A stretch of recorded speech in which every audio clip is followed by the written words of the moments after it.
Deep beneath Saqqara, archaeologists discovered a series of massive granite boxes, each weighing over 100 tons, carved with laser-like precision and sealed for millennia. No tool marks, no inscriptions, and no clear explanation of how they were made, or even why.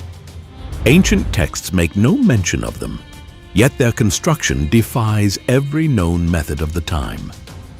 Were these mysterious boxes sarcophagi, storage chambers, or something far more advanced?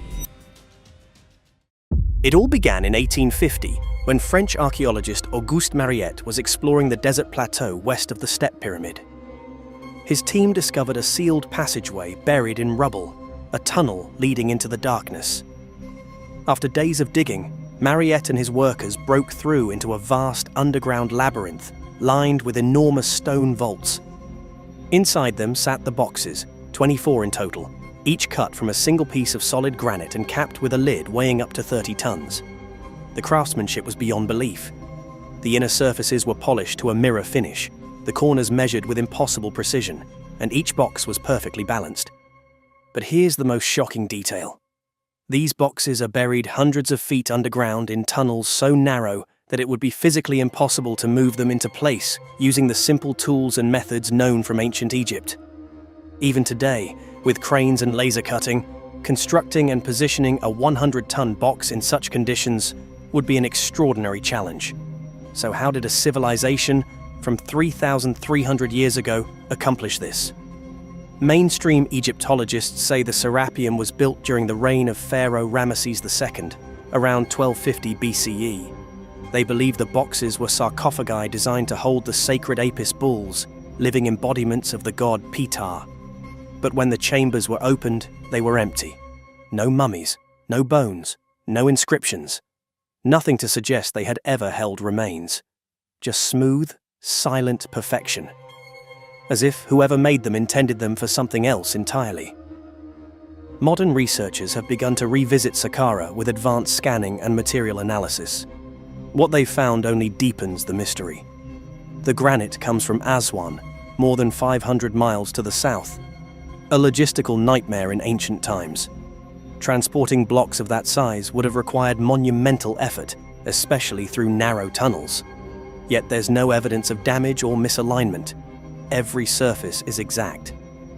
In 2018, a study by engineer Chris Dunn measured the internal geometry of one box and found tolerances within a few thousandths of an inch, levels of precision used in aerospace manufacturing today. That level of craftsmanship raises a startling question. Was the Serapeum truly built with copper chisels and stone hammers? Or are we looking at evidence of lost technology? A forgotten age of engineering whose methods vanished millennia ago. Even more intriguing are the electromagnetic anomalies recorded inside the tunnels. Researchers from Cairo University detected unusual magnetic readings around several of the boxes, as though they interact with their environment in ways not fully understood. Some theorists have proposed that these granite vaults might have served as resonant chambers, capable of storing or amplifying energy. It sounds like science fiction, but granite is rich in quartz and feldspar, minerals known to respond to vibration and electromagnetic charge. Could these boxes have once played a role in a long-lost system of energy generation, sound resonance, or even preservation? There's also the mystery of the tunnels themselves.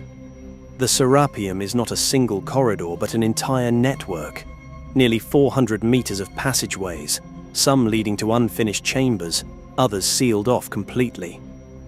LiDAR mapping conducted in 2022 revealed signs of extensions beyond the known tunnels, suggesting that what we've uncovered might be just a fraction of a larger complex still buried beneath Saqqara.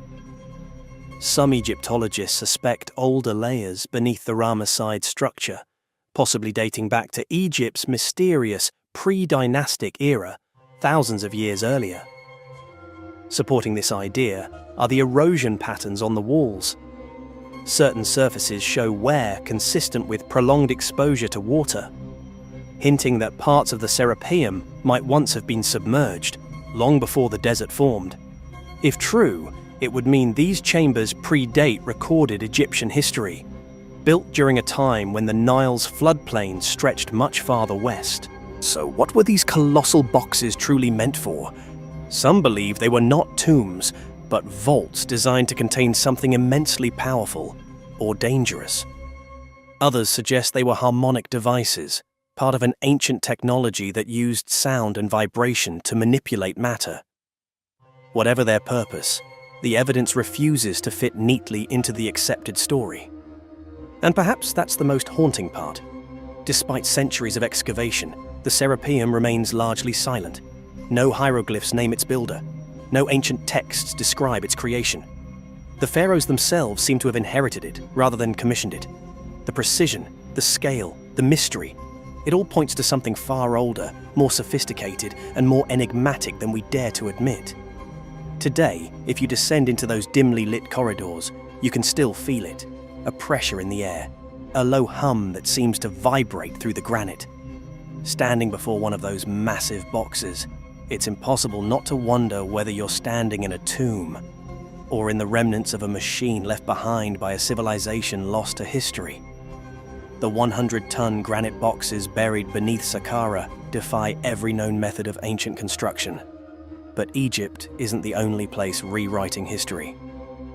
Across the world, beneath the stones of Stonehenge, researchers have uncovered a hidden chamber that changes everything we thought we knew about this mysterious monument. Join me as we uncover what was found beneath one of the world's most sacred sites.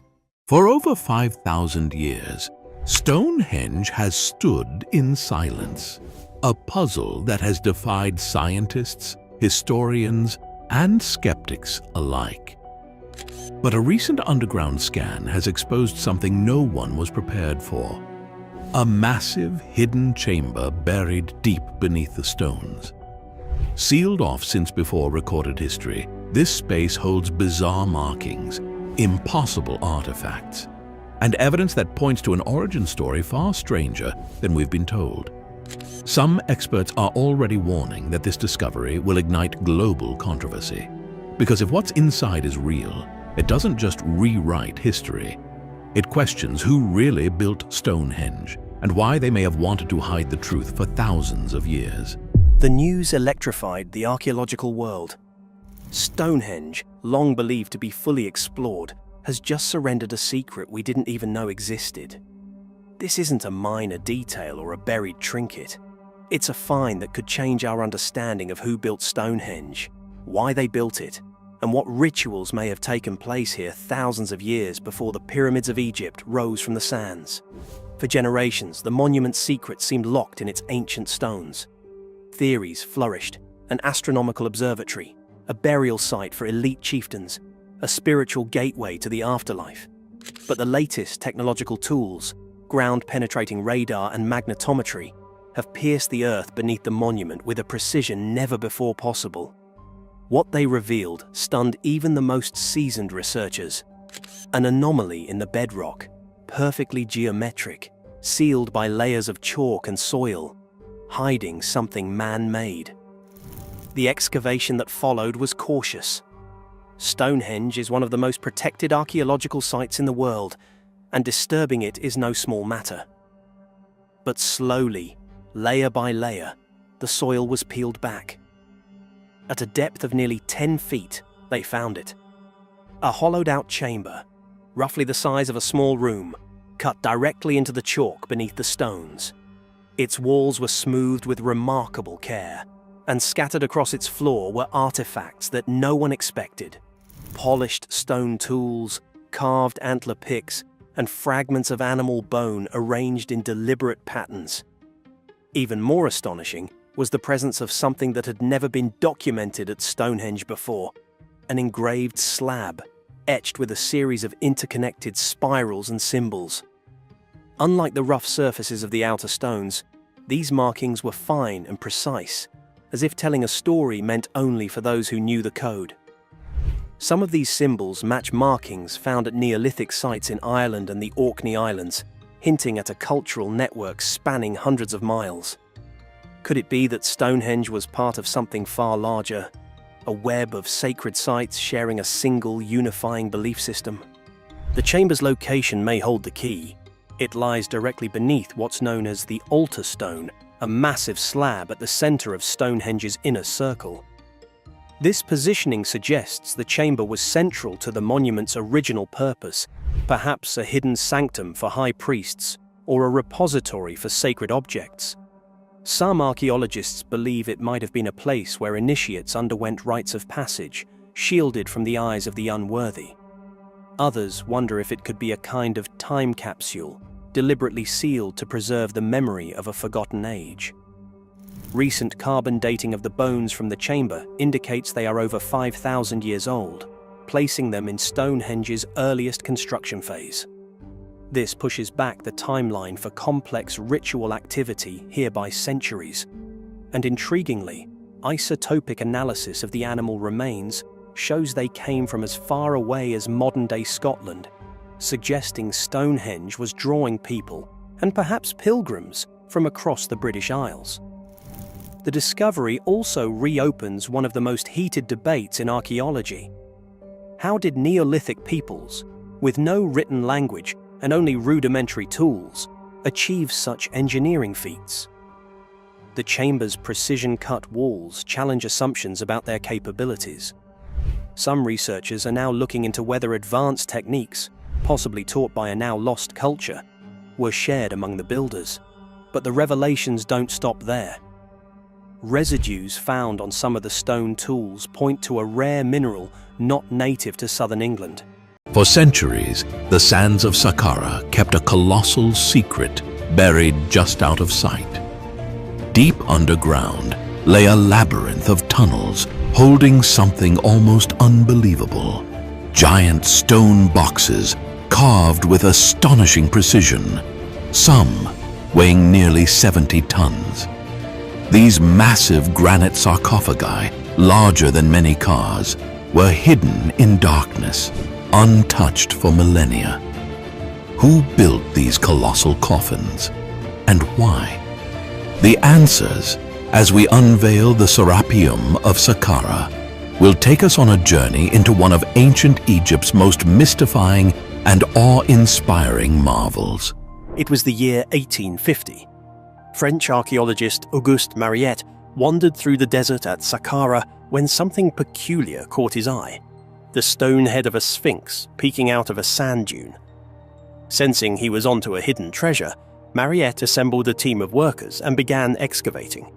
Before long, they uncovered an entire avenue flanked by hundreds of buried sphinx statues leading off toward the horizon. This processional road, mentioned in ancient texts, hinted that Mariette was closing in on a fabled lost tomb. In November of 1851, Mariette's crew finally broke through into the hidden complex. With a thunderous blast of gunpowder, they opened a doorway into darkness, and Mariette stepped inside, lantern in hand. What he saw defied imagination: a long man-made tunnel stretching into the earth, its walls lined with side chambers, and in each chamber sat an enormous stone sarcophagus, looming silent and empty. He had rediscovered the legendary Serapeum of Saqqara, the burial vault of the sacred bulls. For over 1,000 years, these halls had served as a necropolis for Egypt's holiest animals, and now every coffin he opened was vacant and still. Looters from antiquity had long since removed the mummies and treasures, leaving only the titanic coffins as echoes of the once grand burials. Each sarcophagus Mariette found was gargantuan, about 13 feet long, 8 feet wide, and 11 feet tall, carved from a single block of granite or diorite. Some of them, with their lids on, weighed on the order of 60 to 70 tons, as heavy as a dozen full-grown elephants. The craftsmanship was mind-boggling. Inside, the stone was polished to a mirror sheen, and the massive lid was so precisely fitted that not even a sheet of paper could slip into the seam. In total, about 24 of these stone behemoths still sit silently in the Serapeum's chambers. To understand why anyone would go to such lengths to entomb bulls, we need to delve into ancient Egyptian religion. These massive coffins were built for the Apis bulls, living bulls worshipped as gods on earth.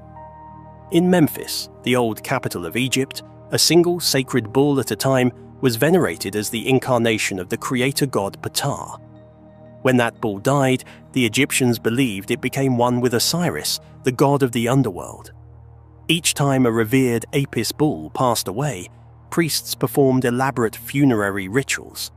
The bull's body was carefully mummified and then transported in a grand procession from the temple at Memphis to its tomb at Saqqara.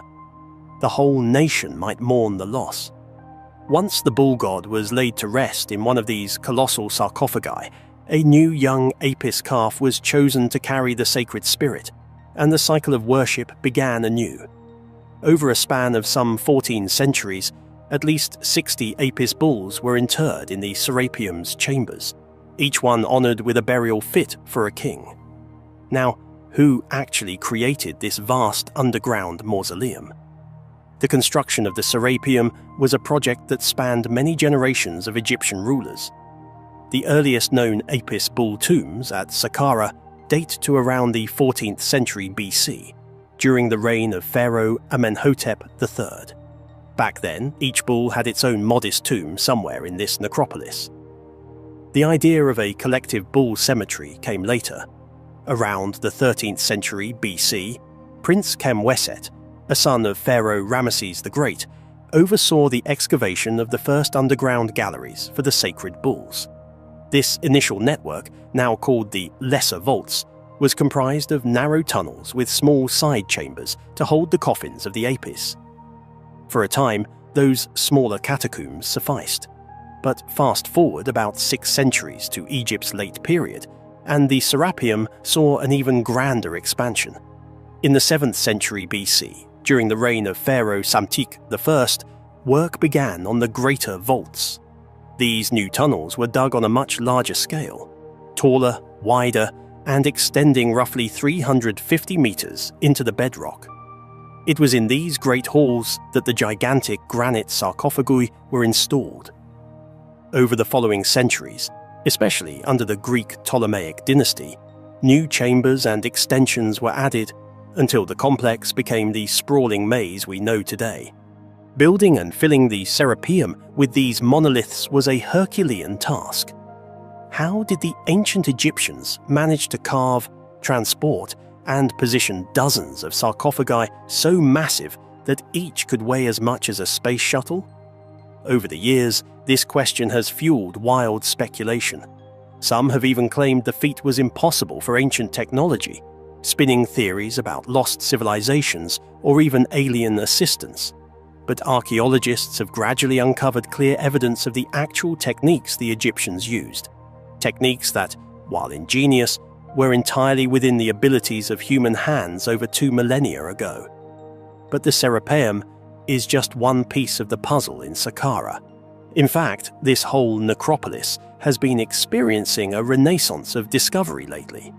Archaeologists keep finding new passages, tombs, and artifacts in the surrounding sands, showing that Saqqara hasn't given up all its secrets.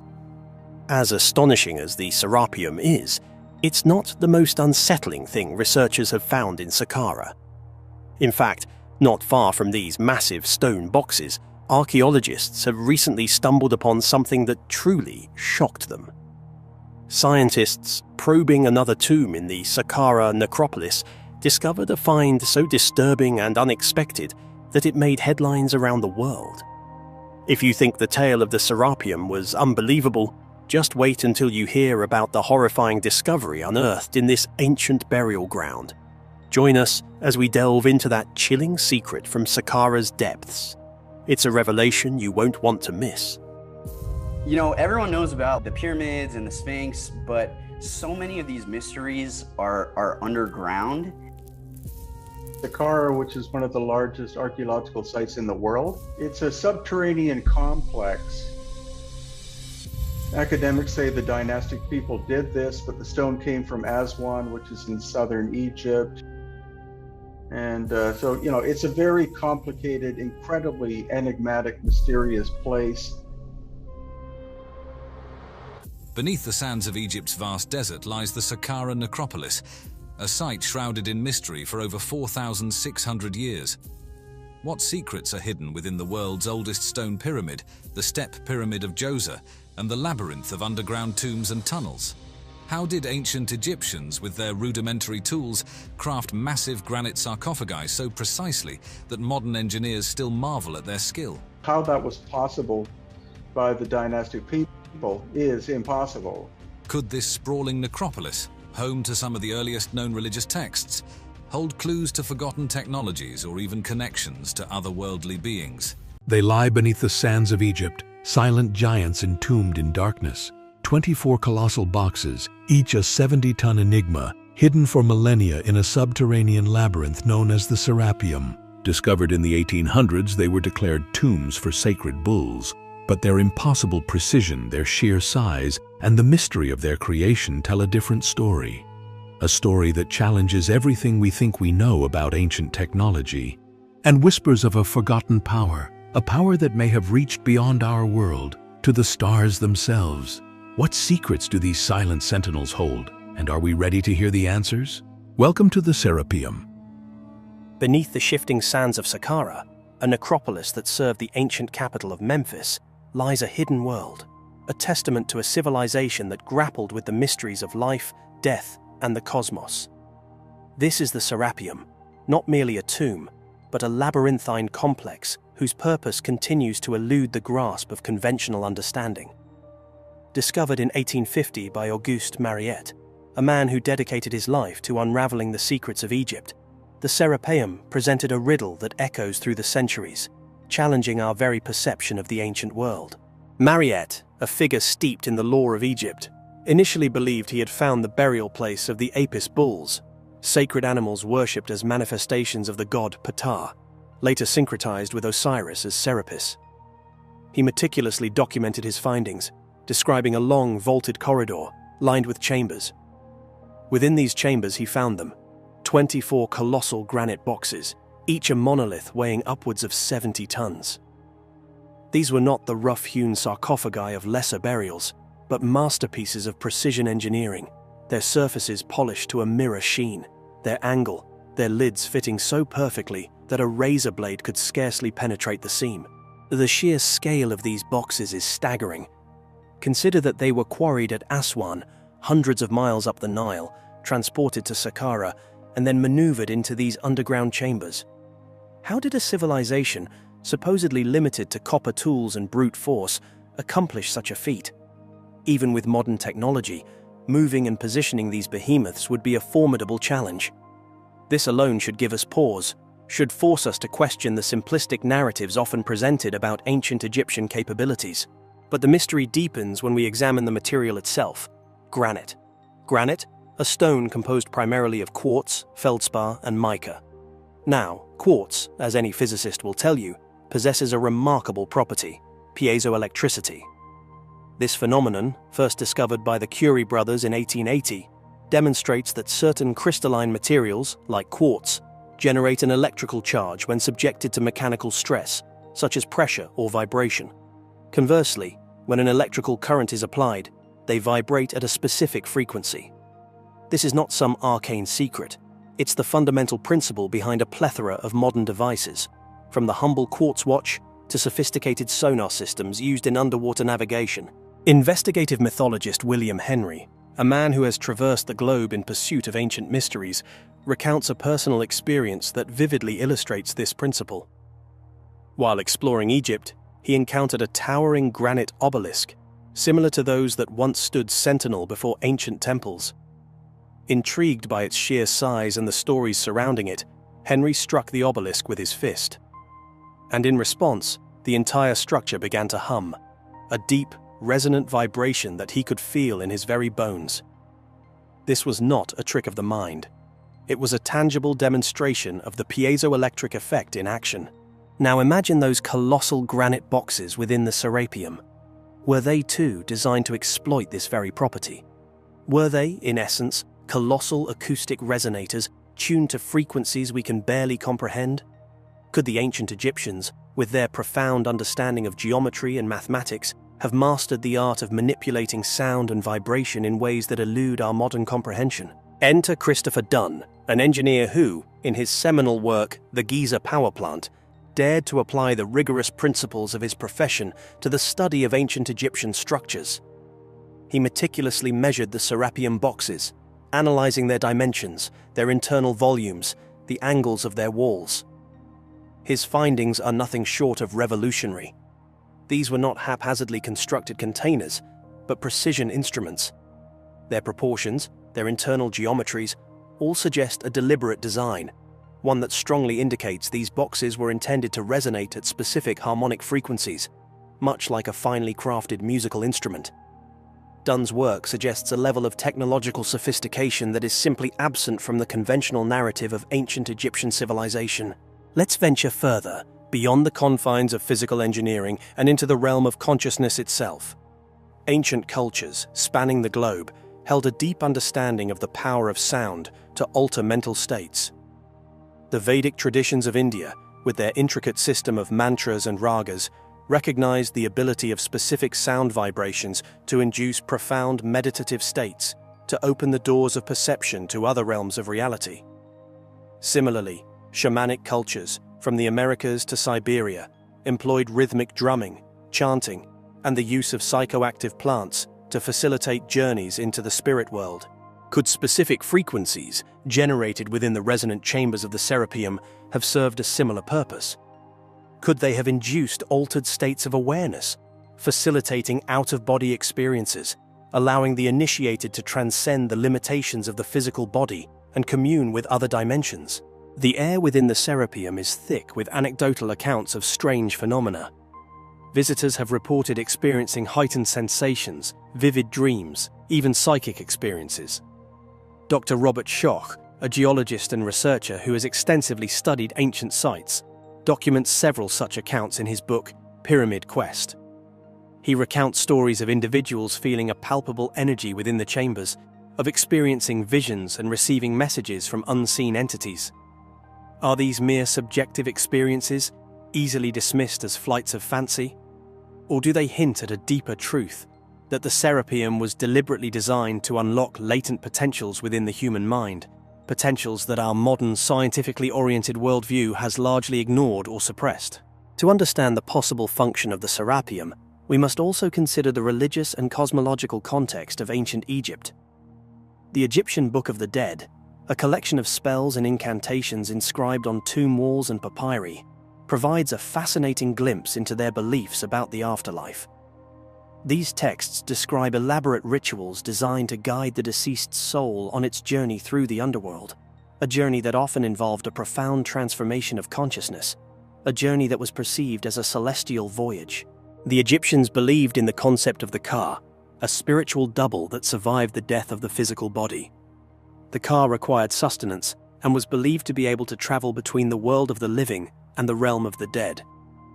The rituals described in the Book of the Dead were intended to ensure the Ka's safe passage and its eventual union with the Ba, the individual's personality or soul, to form the Akh, a glorified spirit that could dwell among the stars. Could the Serapeum have played a role in this process of spiritual transformation? The Serapeum is inextricably linked to the cult of the Apis bull, a sacred animal that held a prominent place in the Egyptian pantheon. The Apis bull was considered a manifestation of the god Ptah, the creator god of Memphis, and later became associated with Osiris, the god of the underworld, forming the composite deity Serapis. These bulls were carefully selected based on specific markings and were believed to be incarnations of the divine. Greek historians, such as Herodotus in the 5th century BCE and Diodorus Siculus in the 1st century BCE, record a peculiar belief surrounding the Apis bulls. They state that these sacred animals were conceived by flashes of light or beams of energy emanating from the moon. They were associated with lightning, a phenomenon often interpreted as a manifestation of divine power or intervention. Could the Apis bull represent not just a sacred animal, but a symbol of this transformative energy, a conduit to other realms, other dimensions? Was the Serapeum, in a sense, a stargate, a portal to the cosmos, hidden in plain sight, its secrets encoded in stone, in sound, and in the very fabric of ancient Egyptian belief? The answers, like the echoes of a forgotten technology, still resonate within those subterranean chambers. They beckon us to re-evaluate our understanding of history, to challenge the limitations of our current scientific paradigm, and to consider the possibility that our ancestors possessed a knowledge far more profound, far more advanced than we ever dared to imagine. The Serapeum stands as a monument to a past that refuses to be silenced, a past that whispers of a future yet to be rediscovered. Beneath the sands of Egypt, in a shadowy necropolis hidden just beyond the reach of Cairo's chaos, lie 24 massive granite boxes. So large, so precise, and so anomalous that even the most seasoned archaeologists are left speechless. Weighing up to 100 tons each and carved from some of the hardest stone on Earth, these ancient monoliths have sparked a debate that crosses the lines of history, engineering, and even the boundaries of our known science. Were they tombs, machines, or relics of a civilization lost to time? Today we journey deep into the ancient Serapeum of Saqqara, where the mystery of the granite boxes continues to defy explanation. And what we'll uncover challenges everything we thought we knew about the capabilities of ancient Egypt. Why would the ancient Egyptians carve 100-ton granite boxes and bury them underground in pitch-black tunnels? The Serapeum is a vast, subterranean complex dating back over 3,000 years. It was rediscovered in the 19th century by French Egyptologist Auguste Mariette, who stumbled upon a partially buried sphinx that led him to an underground world of vaulted chambers and tunnels. Inside were dozens of massive sarcophagus-like boxes, each housed in its own niche, some sealed and others open, revealing a haunting emptiness. Constructed from precision-cut granite and basalt, materials that rival diamond in hardness, these boxes weren't just heavy, they were machined with tolerances of less than a millimeter. Tool marks, sharp corners, and perfectly flat surfaces suggest a level of craftsmanship far beyond what was believed possible for the time. So why go to such effort? Egyptologists say these were sarcophagi for the Apis bulls, sacred animals mummified and buried with honors. But the dimensions, quality, and difficulty of the engineering suggest something far more complex. If these were tombs, why are many of them empty? And why such over-engineered perfection for cattle? Some of these boxes are too large to fit through the tunnels, so how did they get there? The logistics are baffling. Each granite box weighs between 60 to 100 tons, yet the tunnels that house them are narrow, winding, and chiseled directly into bedrock. If the boxes were made elsewhere, how were they transported? And if they were carved in place, how did workers manage it in near total darkness, without evidence of soot or advanced lighting? To this day, no one has reproduced the same kind of precision cutting using tools known to have existed in ancient Egypt. Modern engineers suggest that only diamond-tipped drills or advanced saws, absent in the historical record, could replicate these results. Even with today's machinery, maneuvering a 100-ton block underground without breaking it is a logistical nightmare. Could we be looking at lost ancient technologies, or even evidence of knowledge passed down from a civilization predating the Egyptians themselves? What if these boxes weren't just meant to house something, but to do something? Some researchers believe the granite boxes may have had an acoustic or energetic purpose. When struck, they produce a deep, resonant hum, almost like a tuning fork. The precision and density of the stone allows it to vibrate at specific frequencies. Could the ancient builders have used sound as a form of resonance, perhaps for ritualistic or unknown technological purposes? Interestingly, the Serapeum itself seems to amplify this acoustic effect. Sound reverberates through the narrow halls, creating a disorienting echo chamber that seems intentional. Some fringe theorists even suggest that the boxes were part of an ancient energy system, akin to piezoelectric generators or harmonic resonance chambers. While these ideas sit far outside mainstream archaeology, they raise a tantalizing question. What if the Egyptians, or those who came before, understood sound and energy in ways we are only beginning to explore? What if the boxes are older than the pharaohs themselves? While the Serapeum is officially dated to the reign of Pharaoh Ramesses II, around 1250 BCE, the actual boxes may be much older. Some scholars argue that the quality and scale of the boxes don't match the rest of the site, suggesting they were repurposed or inherited by later dynasties. Weathering patterns and stylistic differences imply that the granite containers may have been built during an earlier, more advanced period, possibly even before the dynastic Egyptians. This aligns with theories of a forgotten pre-cataclysmic civilization that possessed advanced knowledge, later lost in a global upheaval. If true, these boxes could be among the last remnants of that lost chapter in human history. Despite decades of study, no one has provided a definitive explanation, and perhaps that's what makes them so compelling.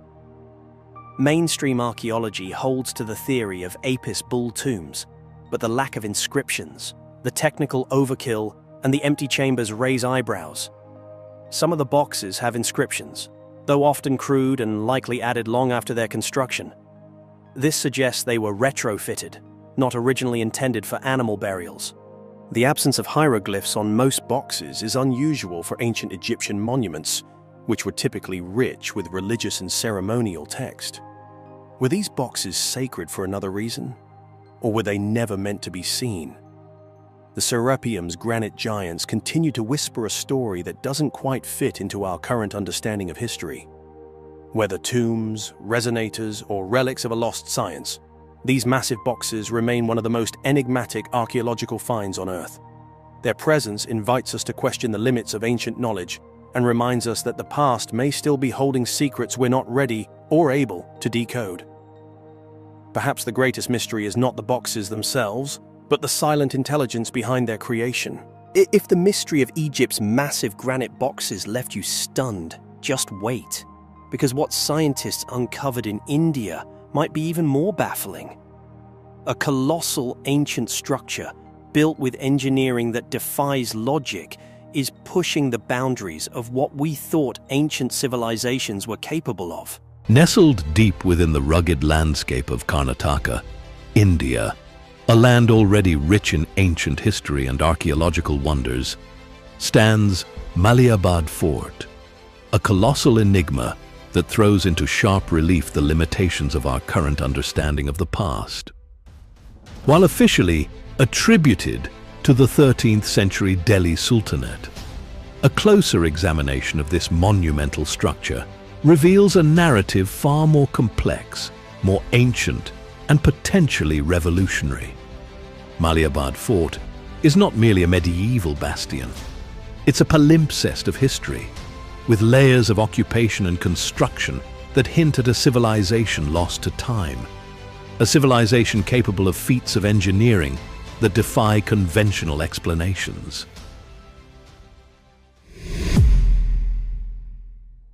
The immediate and overwhelming challenge to the accepted narrative comes from the fort's perimeter walls. Imagine a structure that stretches for a staggering 5 kilometers, encircling a vast area. These aren't the typical, relatively modest fortifications of medieval India. These walls rise almost 10 meters in height, a formidable barrier constructed from granite blocks of truly colossal proportions. Ancient civilizations erected monumental stone structures that continue to evoke awe and mystery. Despite centuries of archaeological investigation and sophisticated analytical techniques, fundamental questions about their purpose, construction, and the societies that built them remain unanswered. This report explores 10 enduring enigmas surrounding these ancient megastructures, highlighting the current state of knowledge and key areas of uncertainty that intrigue researchers and the public alike. What was the precise purpose of Stonehenge? The iconic monument of Stonehenge, situated on Salisbury Plain in England, was constructed in 6 distinct phases between 3000 and 1520 BCE, but evidence of activity at the site dates back to 8000 to 7000 BCE. The monument's construction involved the transport of both locally sourced sarsen stones and bluestones brought from the Preseli Hills in Western Wales, a distance of approximately 140 miles. The immense effort required for such an undertaking highlights the significance of the site. Numerous theories have been proposed to explain Stonehenge's function, including a burial monument, a meeting place for different chiefdoms, and an astronomical calendar. Other interpretations suggest it was a center for healing or a memorial site honoring ancestors. More recent research proposes that the monument symbolized connections and cooperation between various communities across ancient Britain. It is plausible that the exact function of Stonehenge evolved over the centuries, serving multiple purposes for the different groups who interacted with it. The persistent debate surrounding its purpose underscores the challenges inherent in interpreting ancient sites lacking written records, where functionality may have been multifaceted and subject to change over time. How were the colossal stones of the Great Pyramid of Giza precisely moved and erected? The Great Pyramid of Giza, built 2550 BC as Pharaoh Khufu's tomb, used over 2 million stone blocks, some weighing up to 80 tons. How ancient Egyptians achieved this feat without modern technology is debated. Historical accounts offer early insights. Herodotus described wooden levers. Diodorus Siculus mentioned earthen ramps. Modern Egyptologists generally agree ramps were crucial, with various designs proposed and experiments supporting feasibility. Levering methods like the shadoof are also plausible. The Diary of Mira shows waterways transported limestone, highlighting the Nile's importance. Recent studies mapped extinct Nile branches once closer to the pyramids. One hypothesis suggests combined external and internal ramps. Another posits early concrete blocks. Despite theories and evidence, precise techniques remain researched. What was the primary function of the seemingly isolated city of Machu Picchu? The breathtaking city of Machu Picchu, built around 1450 AD in the Andes Mountains, remains a source of speculation due to its remote location and seemingly hasty abandonment. Its proximity to Cusco and fine architecture suggest a royal estate, while religious structures like the Temple of the Sun indicate ceremonial importance. Agricultural terraces and strategic location point to food production and possible military use. The city's small population and sophisticated engineering highlight its specialized purpose. Alignment with celestial bodies suggests cosmological significance. While the Spanish conquest likely played a role in its decline, the exact function of Machu Picchu remains debated, possibly serving multiple roles within Inca society. How were the massive Moai statues of Easter Island transported and raised onto their platforms? The transportation of the massive Moai statues of Easter Island has long puzzled researchers. Early theories proposed the use of ropes, wooden sledges, rollers, and logs, but the island's deforestation questioned the availability of sufficient timber. Recent and increasingly supported theories, based on archaeological evidence and oral histories, propose that the Moai were walked upright by tilting them from side to side. Experiments have successfully replicated this walking motion, and the statue's wide, curved bases support this theory. While the walking theory is prominent, other methods like using sled runners and log rollers remain possibilities. The erection of the Moai onto platforms likely involved ramps, levers, and many people. The abrupt abandonment of quarries with incomplete Moai suggests that the statue-building era ended prematurely, possibly due to social or ecological factors. What was the significance and function of the complex at Göbekli Tepe, predating agriculture? Göbekli Tepe, a 12,000-year-old site in Turkey, has challenged conventional views of history.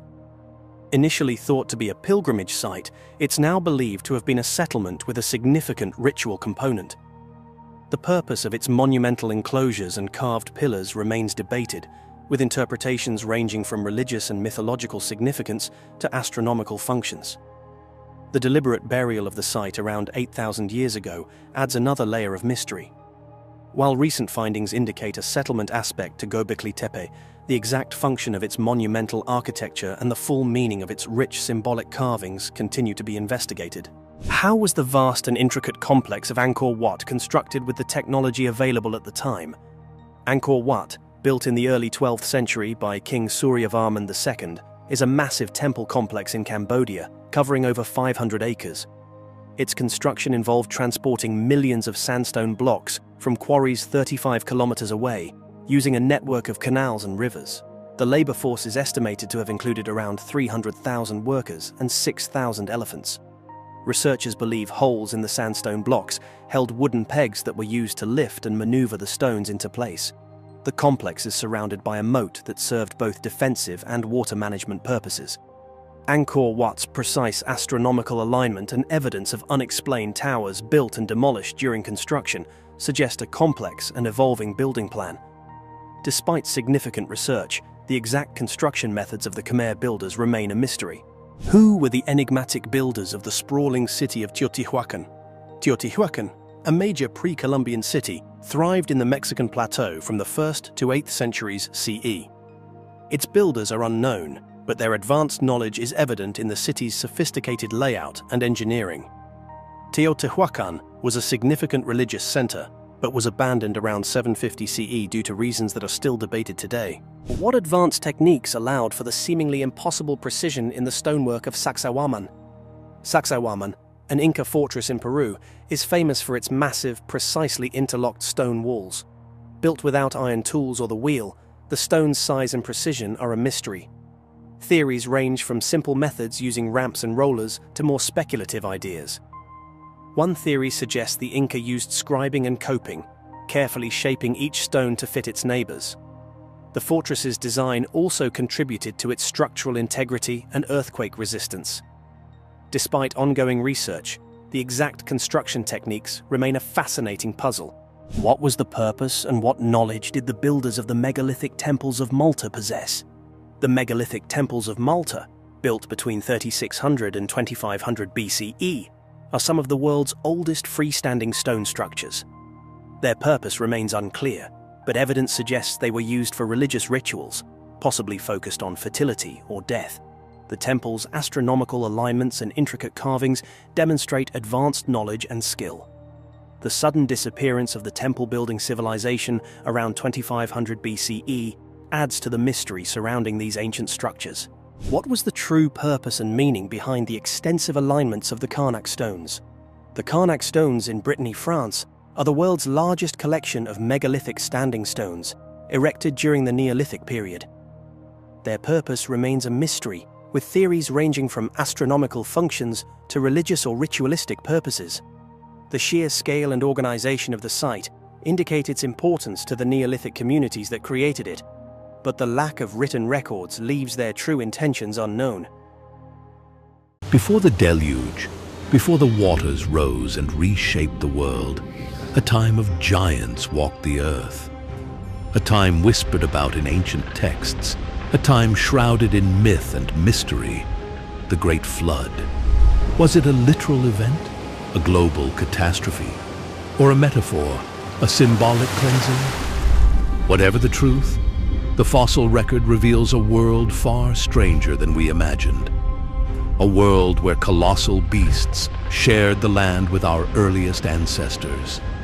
Mammuthus primigenius. Perhaps the most iconic of all Ice Age giants, the woolly mammoth was a true behemoth, perfectly adapted to the frigid conditions of the mammoth steppe, a vast grassland that stretched across northern Eurasia and North America.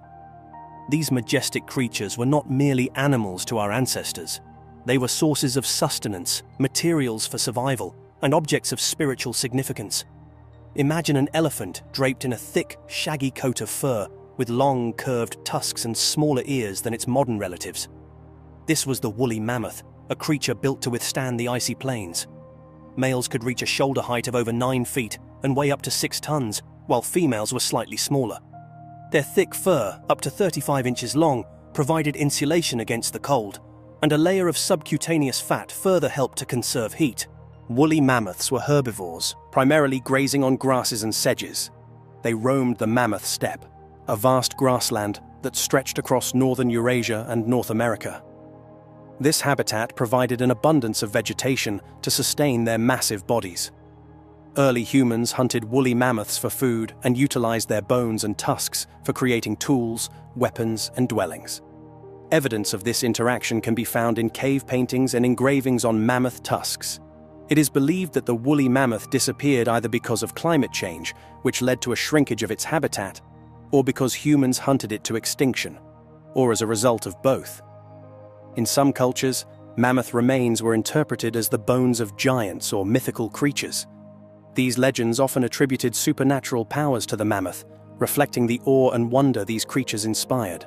Megalania, Varanus pariscus, venture into the prehistoric landscapes of Australia, And you might have encountered Megalania, a colossal monitor lizard that dwarfed even the Komodo dragon. This apex predator ruled the Pleistocene epoch, striking fear into the hearts of its prey. Megalania was a giant goanna, reaching an estimated length of up to 23 feet and weighing over a ton. Its powerful limbs, sharp claws, and serrated teeth made it a formidable hunter. This fearsome predator inhabited open forests, woodlands, and grasslands of eastern Australia. Its diet likely consisted of large mammals, snakes, other reptiles, and birds. Like its relative the Komodo dragon, Megalania may have been an ambush predator scavenger whose toxic saliva would have caused infection and death to its victims. Megalania coexisted with the ancestors of Aboriginal Australians. While direct evidence of their interactions is limited, it's plausible that early humans encountered this giant lizard, potentially inspiring legends and myths. Some researchers suggest that Megalania may be the inspiration behind Aboriginal legends of the Wowie, a mythical monster resembling a giant goanna. These stories depict a fearsome creature that could devour an entire tribe in a single meal. Short-faced bear, Arctodocimus. Imagine a bear that stood over 12 feet tall on its hind legs, with a massive build and powerful limbs. This was the short-faced bear, one of the largest land mammals to ever exist. The short-faced bear was characterized by its short snout, long legs, and massive size. It was significantly larger than any modern bear species, with some individuals weighing over 2,000 pounds. This bear was highly adaptable, inhabiting a variety of environments, including grasslands, woodlands, and even tropical thorn shrub. It probably scavenged and preyed upon large herbivores, such as bison, muskoxen, deer, caribou, horses, and ground sloths. The short-faced bear was a highly adaptable species that survived and thrived in a wide and diverse range of habitats. Even as habitats and climates shifted during the Pleistocene, the bears continued to occupy the same ecological niches. Short-faced bears coexisted with early humans in North America. Some researchers suggest that these bears may have posed a significant threat to early human populations, potentially delaying their migration into North America. The abundance of the giant short-faced bear in the Bering Land Bridge area could have been a factor in this delayed migration. While specific legends about the short-faced bear are not widely known, its imposing size and predatory nature likely inspired fear and caution among early humans. Gigantopithecus blacki gigantopithecus, the largest known primate, inhabited Pleistocene Southeast Asian forests, reaching over 10 feet tall and weighing over 1,000 pounds. This herbivore, likely consuming leaves, fruits, and bamboo, lived in subtropical to tropical forests. Its exact appearance is debated, with some suggesting a resemblance to a giant orangutan and others to a gorilla. While direct interaction with early humans is uncertain, their coexistence sparks speculation. Some believe Gigantopithecus may have inspired Yeti or Bigfoot legends. Smilodon fatalis, the iconic saber-toothed cat of the Ice Age, possessed impressive 11-inch fangs and a powerful build, roughly the size of a modern lion but more robust. It roamed the Americas, preying on large herbivores like bison and ground sloths, favoring closed habitats for ambush hunting. Evidence suggests social behavior, including cooperative hunting, which likely aided in taking down large prey. Smilodon coexisted with early humans, and while direct interaction is limited, its formidable presence likely influenced early human stories and perceptions. Cave hyena, Crocuta crocuta spelaea. During the Ice Age, the cave hyena dominated European landscapes. This robust predator, a close relative of the spotted hyena, was significantly larger and more powerful. It thrived in both caves and open areas, hunting large mammals like bison and rhinoceros. Importantly, cave hyenas coexisted with early humans and Neanderthals, leading to competition for resources and potential predation. Their presence is also reflected in Paleolithic rock art, indicating their cultural significance. Columbian mammoth, Mammuthus columbi. The Columbian mammoth, a large relative of the woolly mammoth, thrived in warmer North American regions during the Pleistocene. Reaching 14 feet tall and 10 tons, it had long tusks and a less dense coat. A grazer of grasslands and savannas, early humans both feared and revered the massive creature that coexisted with them. They hunted it for food and utilized its remains for other purposes. Giant ground sloth, Megatherium americanum. The giant ground sloth, an elephant-sized herbivore, roamed Pleistocene Americas, reaching 20 feet long. It possessed large claws, likely used for feeding and defense, and consumed leaves and twigs in various habitats. Due to its enormous size, it may have been hunted by early humans and inspired legends. Dire wolf, Enosion dirus. Imagine a wolf, not just larger but more powerful, a true apex predator. This was the dire wolf, roaming North and South America during the Ice Age. Its robust physique and powerful jaws made it a hunter of formidable herbivores. But it also shared its world with early humans. What were those encounters like? Did they compete for prey? Did they avoid each other, or did they meet in conflict? While the details remain elusive, the dire wolf's predatory nature surely left a lasting impression, inspiring a mix of fear and awe. American lion, Panthera atrox. The American lion, one of the largest cats ever, prowled Pleistocene North America, rivaling the saber-toothed cat in size. Similar to modern lions but larger, it hunted large herbivores like bison and camels in grasslands and savannas. Coexisting with early humans, its imposing size and predatory nature likely inspired fear and respect. Modern engineers can't replicate this. Perfectly smooth joints, stones moved with impossible precision. So, how did they do it? These aren't just old rocks. They're locked vaults of lost technology, secrets that have been hidden for millennia. Prepare to witness the top 10 megalithic secrets they don't want you to know.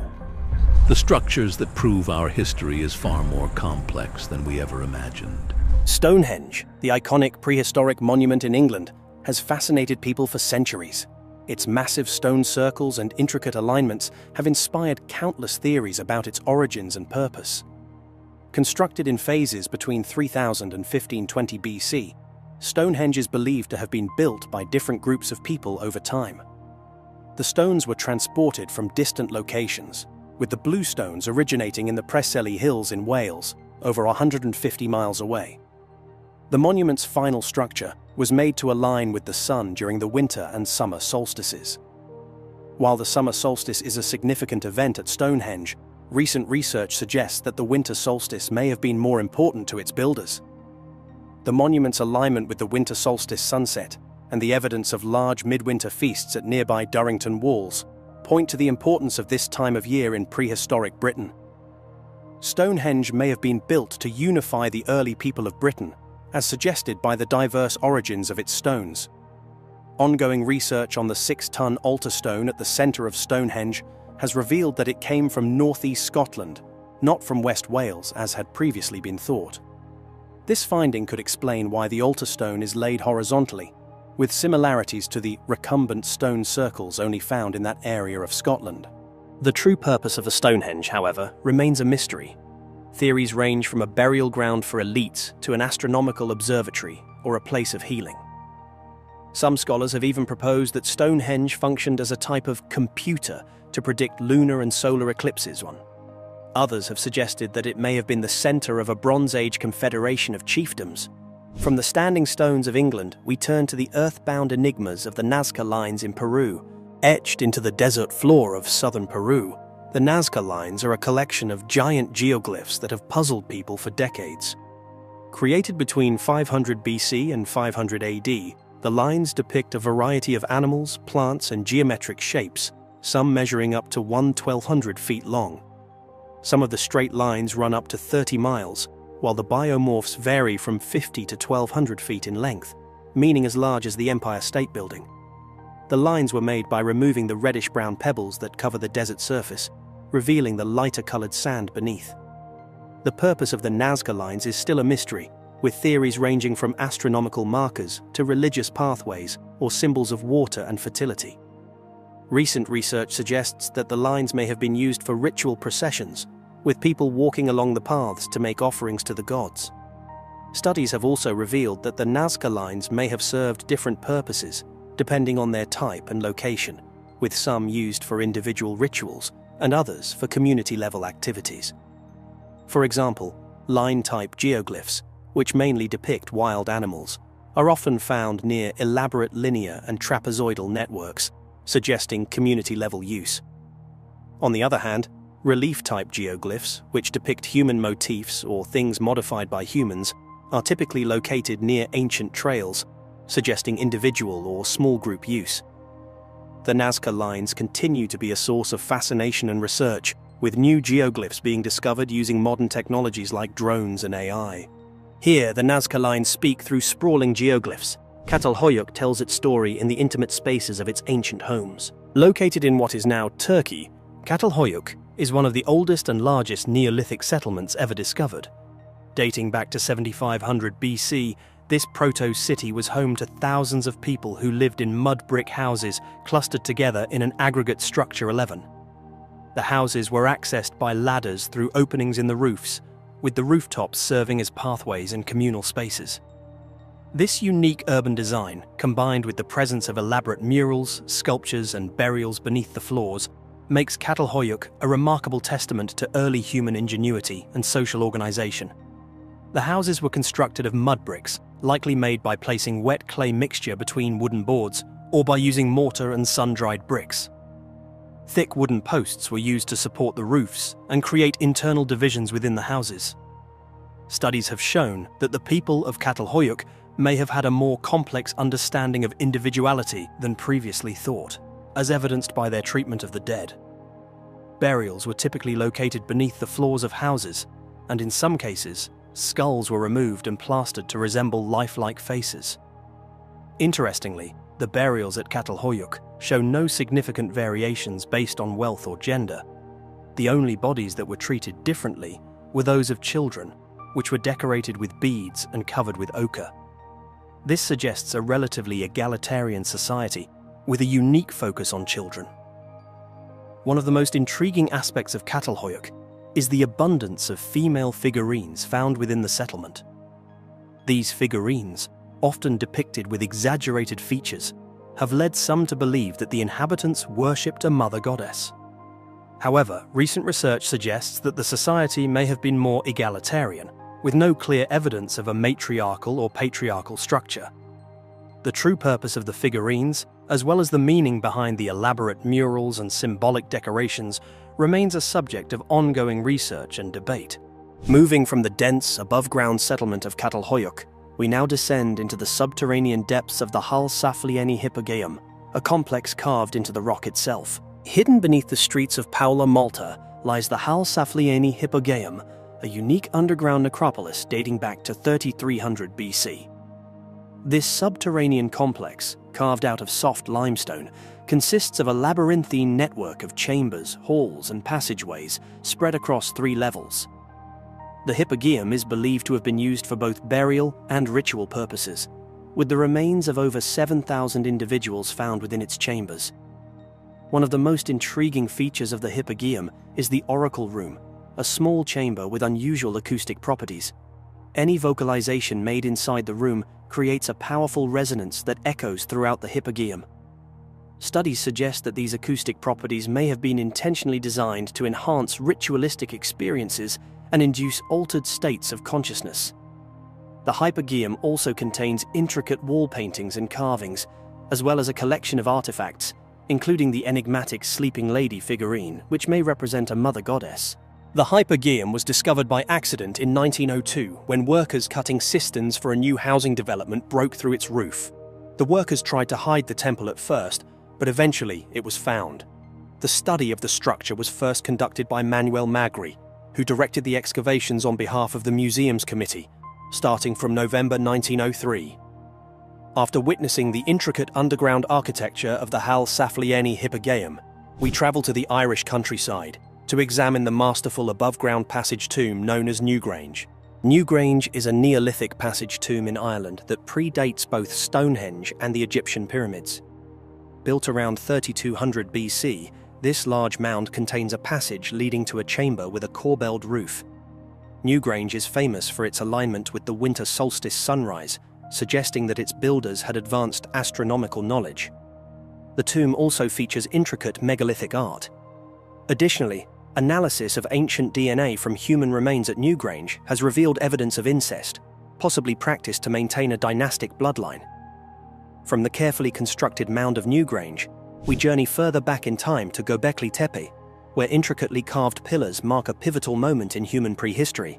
Göbekli Tepe, a prehistoric site in southeastern Turkey dating back to 9500 BC, features massive circular enclosures with T-shaped pillars, some carved with intricate reliefs.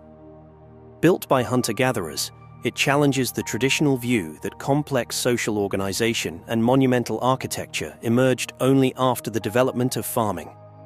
The site's purpose remains a mystery, with theories ranging from a ritual center to a burial ground or a place of social gathering.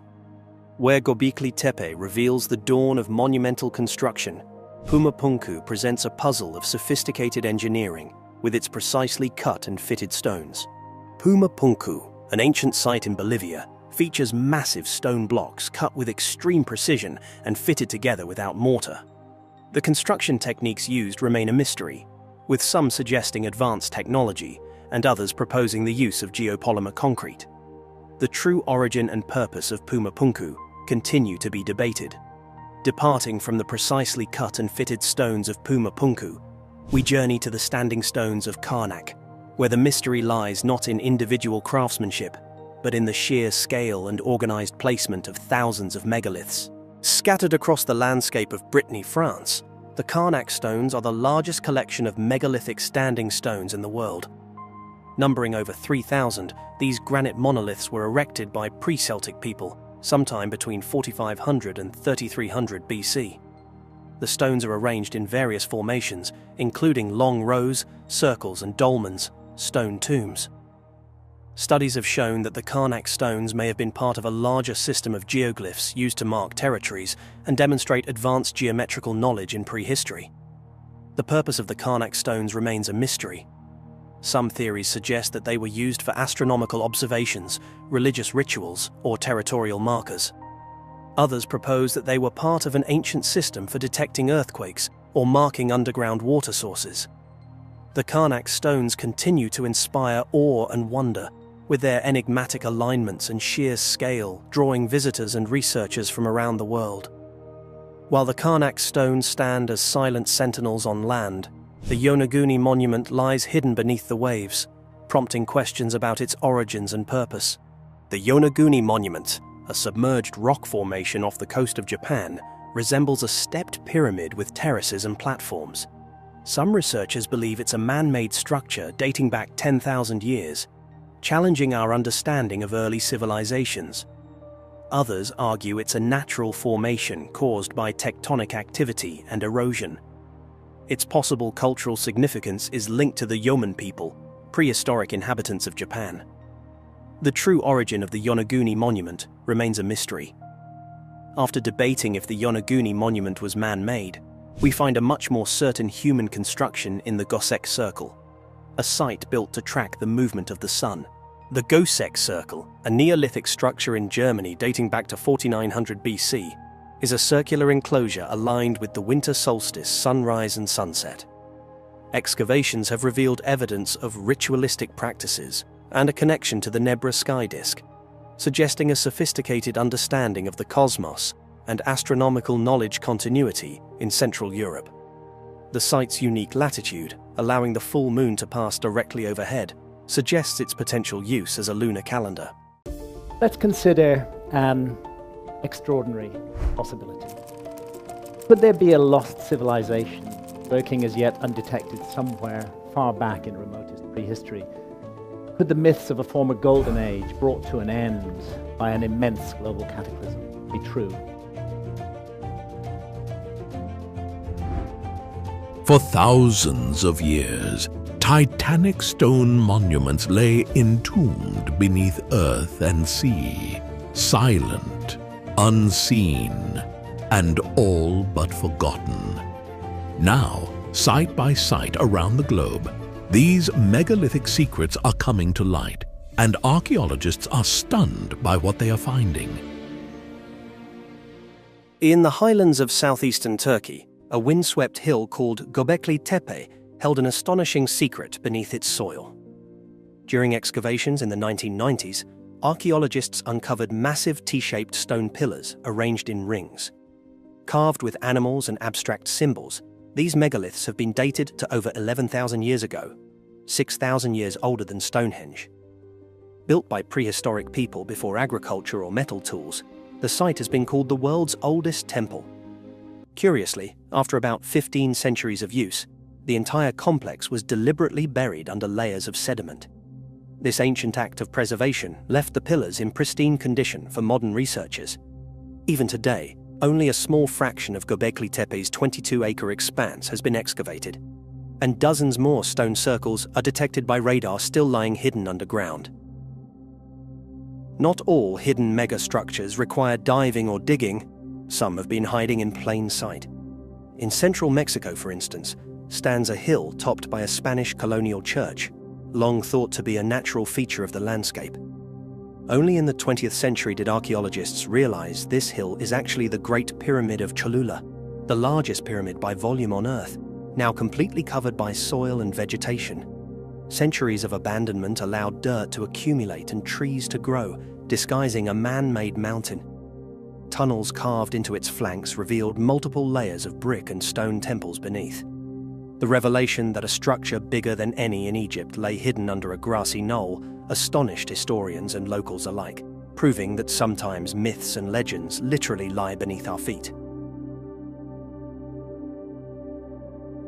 Beneath the blue waters of the Mediterranean Sea, off the coast of Israel, lies the sunken Neolithic village of Altiplano. Some 8,000 years ago, it was a thriving coastal settlement, but rising sea levels eventually submerged it. Underwater archaeologists have found well-preserved house foundations, tools, and even human skeletons at the site, plus a mysterious stone semicircle of 7 hefty megaliths weighing up to 600 kilos each. Arranged around an ancient freshwater spring and marked with cup-like hollows, these stones may have formed a ritual meeting place. Altiplano's ruins, protected by sand on the seabed, provide a haunting snapshot of prehistoric life, abruptly silenced by the sea. Even the famous statues of Easter Island, Rapa Nui, held buried secrets. For generations, only the giant stone heads of the Moai were visible above ground. Excavations revealed that many of these monoliths have full torsos and bodies submerged beneath the earth. Centuries of erosion had slowly buried the statues up to their chests. Once uncovered, the bodies displayed intricate petroglyphs, carvings that had been preserved underground while the exposed heads weathered. The realization that these iconic heads are actually entire standing figures, some originally up to 10 min tall, astonished researchers and visitors alike, adding a new layer to the mystery of Rapa Nui's past. Deep under the Sahara's sands, at a dried lake bed called Nabta Playa in southern Egypt, another ancient stone circle waited quietly for discovery. Archaeologists excavating here uncovered an arrangement of small stones and alignments of larger megaliths that appear to mark astronomical events, such as the summer solstice sunrise, around 6,500 years ago. Sometimes dubbed Africa's Stonehenge, this site predates Stonehenge by over a millennium. Nabta Playa's cattle-herding people likely gathered at this spot to observe the heavens and seasonal rains, using their stone circle as a calendar. Over time, the climate dried and desert sands covered their creation until modern science uncovered it once more. Perhaps the most startling of all comes from a mist-shrouded hill in Indonesia. On the jungle-covered slopes of Gunung Padang, local legend spoke of an ancient pyramid hidden beneath the soil. Recent scientific surveys with core drills and ground-penetrating radar suggest the hill does contain multiple layers of human-made structures, with the deepest layers possibly dating back 10,000 to 20,000 years. If true, that would make Gunung Padang one of the oldest known megalithic sites on the planet. Researchers have identified terraces of stone columns and even hollow chambers buried within the hill. Mainstream archaeologists urge caution. These extraordinary age claims are still hotly debated, but the prospect of a sophisticated monument from the last ice age has captivated imaginations. Gunung Padang's green summit may be hiding a man-made mountain, a find that could challenge many assumptions about the timeline of civilization. Across the world in southern England, on the rolling plains of Wiltshire, another prehistoric secret lurked underground near Stonehenge. In 2015, researchers using ground-penetrating radar discovered a massive circle of buried standing stones at the Durrington Walls site. about 90 stone monoliths, some nearly 4.5 meters tall, had been arranged in a vast arc and later intentionally covered by an earthen bank. They lay hidden just beneath the turf for some 4,500 years. Archaeologists dubbed it a Superhenge, calling it the largest stone monument ever found in Britain. Why these huge stones were buried remains unclear, but the discovery shows that the sacred landscape around Stonehenge was even more monumental than once believed.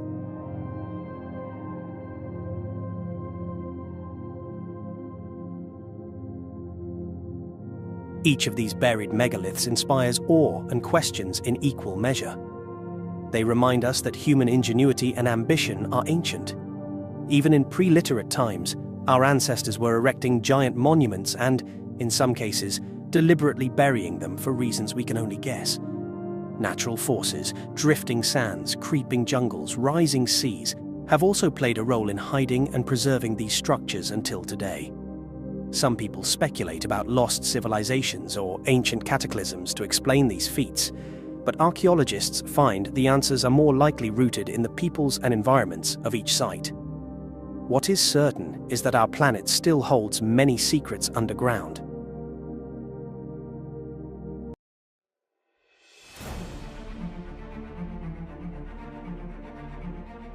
Egypt's ancient necropolises lies something even more baffling. Massive, precision-cut granite boxes weighing over 100 tons. Could ancient humans really have built them? Or are we missing a vital piece of the puzzle? Find out in our next episode. Egypt's greatest mystery. Massive 100-ton granite boxes humans could never build. Graham Hancock stood inside a tunnel beneath the Egyptian desert, looked at a 70-ton granite box machined to the tolerance of a jet engine component, and said what no mainstream archaeologist would put in writing, that whoever built this was not working with copper chisels, that the tools required to produce this level of precision do not exist in any museum, that somewhere between the civilization we know and the one we don't, an entire chapter of human history was erased. And then he found the proof, sitting in a London museum, labelled, catalogued, ignored for 140 years. And when an aerospace engineer finally measured it, the number he got back was 500 times beyond anything we can produce today. For over a century, archaeologists have given us one answer to how ancient Egypt cut granite: copper chisels, stone pounders, abrasive sand. Repeated in textbooks so many times that repetition itself became the evidence. But Hancock applied the most basic test available: physics. On the Mohs scale, the standard measure of a material's hardness, copper ranks at approximately 3. Granite sits between 6 and 7. A softer material cannot efficiently cut a harder one. It wears away before it makes any meaningful progress. That is not a theory. That is a physical law, and nobody has ever explained how the Egyptians overcame it. To verify this, experimental archaeologists attempted it themselves. Copper drills, sand abrasives, hours of continuous labor, working entirely within the bounds of mainstream Egyptology, no modern tools. The result? After all of that effort, the drill had penetrated only a few centimeters. The researchers described the process as painfully slow and impractical. Yet across Egypt, we find granite obelisks carved from single blocks weighing hundreds of tons, stone vessels with walls as thin as an eggshell, perfectly symmetrical, smooth on the inside and outside, with corners cut to precise 90-degree angles. Here's the question. If copper can barely scratch the surface, who actually built these things? Beneath the desert at Saqqara, there is a tunnel system known as the Serapeum. Inside it, 24 colossal granite boxes, each one weighing between 70 and 100 tons, each one carved from a single block of stone, transported from quarries hundreds of miles away. When modern engineers measured these boxes with precision instruments, they found something that stopped the analysis cold. surface deviations of just 1/1000th of an inch. That is the tolerance required in aerospace manufacturing. That is the precision used to build components for jet engines, achieved in climate-controlled facilities, with computer-guided machinery operating under strict environmental control. No copper chisel produces that result. No human hand holds that level of consistency across a surface spanning 70 tons of granite. The boxes are uniform, flat, and smooth in a way that does not resemble carved stone at all. It resembles machine-planed material. Hancock stood inside that tunnel and asked the question archaeologists have consistently refused to put in writing. What machine made this? And nobody has ever explained it. If you want to understand where this evidence ultimately leads, stay with us, because it goes further than most researchers are willing to say on record. In 1883, British archaeologist William Flinders Petrie arrived in Egypt carrying something no treasure hunter ever brought: calipers, rulers, and precision calibration tools. While others chased gold and mummies, Petrie was measuring. Near the pyramids, he found objects that most excavators had dismissed entirely: cylindrical drill cores, discarded like industrial waste in the rubble of ancient quarrying operations. These were the byproducts of drilling into solid granite. Petrie examined them carefully. The spiral grooves carved around their surfaces were evenly spaced, consistent in depth, consistent in angle, running from top to bottom like the threading of a modern screw. And when Petrie calculated the feed rate, the speed at which the drill advanced into stone per single rotation, he found it penetrated 1/10 of an inch per revolution. To achieve that, you need a downward force exceeding 2 tons and a cutting surface that maintains absolute mechanical precision without deforming or dulling. A copper tool operated by a human hand produces neither of those conditions. One core in particular, known as Core 7, became the most contested artifact in Egyptology. Not because archaeologists disproved it, but because for over 140 years, they could not. Decades after Petrie, aerospace engineer Christopher Dunn examined Core 7 directly. Dunn spent more than 50 years in high-precision manufacturing, working with industrial lasers, jet engine component production, and materials shaped to tolerances measured in thousandths of an inch. He traveled to Egypt 14 times. He measured the Serapeum boxes personally. He analyzed granite surfaces across the Giza plateau with the eyes of an engineer, not an archaeologist. And then he published a calculation that the establishment has largely refused to engage with. Modern diamond-tipped drills, the hardest cutting tools we manufacture today, penetrate granite at a rate of 0.0002 inches per revolution.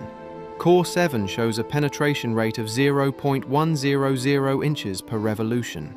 That means whatever was drilling in ancient Egypt was advancing into granite 500 times faster than our best modern equipment. Here's the question: if we cannot replicate that with diamond technology and precision machinery, how exactly did they do it with copper? This is where Graham Hancock's argument reaches its most uncomfortable point. Because the physical evidence, Core 7, the Serapeum tolerances, the copper chisel experiments that failed on camera, all converge in the same direction. Not toward more primitive technology than we imagined, but toward something far more advanced. Hancock argues that the engineering knowledge behind these structures was not developed in dynastic Egypt. It was inherited from a civilization that existed before the last great catastrophe. The Younger Dryas impact event, approximately 12,800 years ago, a period of violent climate collapse, expanding ice sheets, and mass extinction that reshaped the ancient world. In Hancock's framework, the survivors of that pre-cataclysmic civilization carried fragments of their lost knowledge across the ancient world. They taught what they remembered, and the populations they encountered over generations mythologized the teachers as gods. Egypt, in this reading, was not the origin of the story. It was the echo of one. The pyramids were not an experiment by an emerging civilization. They were a monument built by people who already knew exactly what they were doing, because someone had done it before. And nobody has ever explained where that knowledge originally came from. Core 7 has been sitting in a London museum for over 140 years. It has been measured, documented, and studied by engineers and archaeologists alike. The anomaly is not in dispute. What is in dispute is what it means, and whether anyone with institutional authority is prepared to follow the evidence to where it logically points. Graham Hancock followed it. And at the end of that path is a version of human history that is far older, far more sophisticated, and far more extraordinary than anything currently taught. Subscribe. Because what lies buried beneath this story goes deeper than we have told you yet. In the boxes in places like the Serapeum, which is probably my favorite site, because there's literally miles of tunnels beneath Saqqara. So it's like a giant underground necropolis. Inside the Serapeum, you have 25 of these things, which are these single-piece, like 100-ton granite boxes. They're insane. It's absolutely insane. And this one in particular is in an off-limits area that we went into that's rarely seen by tourists. We couldn't make the box without developing specific tools to do it, because the way they'd make it is they'd cut like 5 slabs and then bolt them together, you know, like a floor and then 4 walls, and they'd bolt it together into a box. These are single pieces. So what's impressive about that is it's like you have to quarry this one block of stone and then dig it out. You have to dig all of the inside out, and some of the examples of precision in the Serapeum are absolutely remarkable. You have perfect 90-degree corners in some of the boxes, perfect 90-degree interfaces with the lids, and some of these walls maintain that geometry from like being 11 feet apart. Like, that's insane. Like, that's one of the major challenges of this is in designing and maintaining that type of relative geometry in a space where you can't afford to make any mistakes.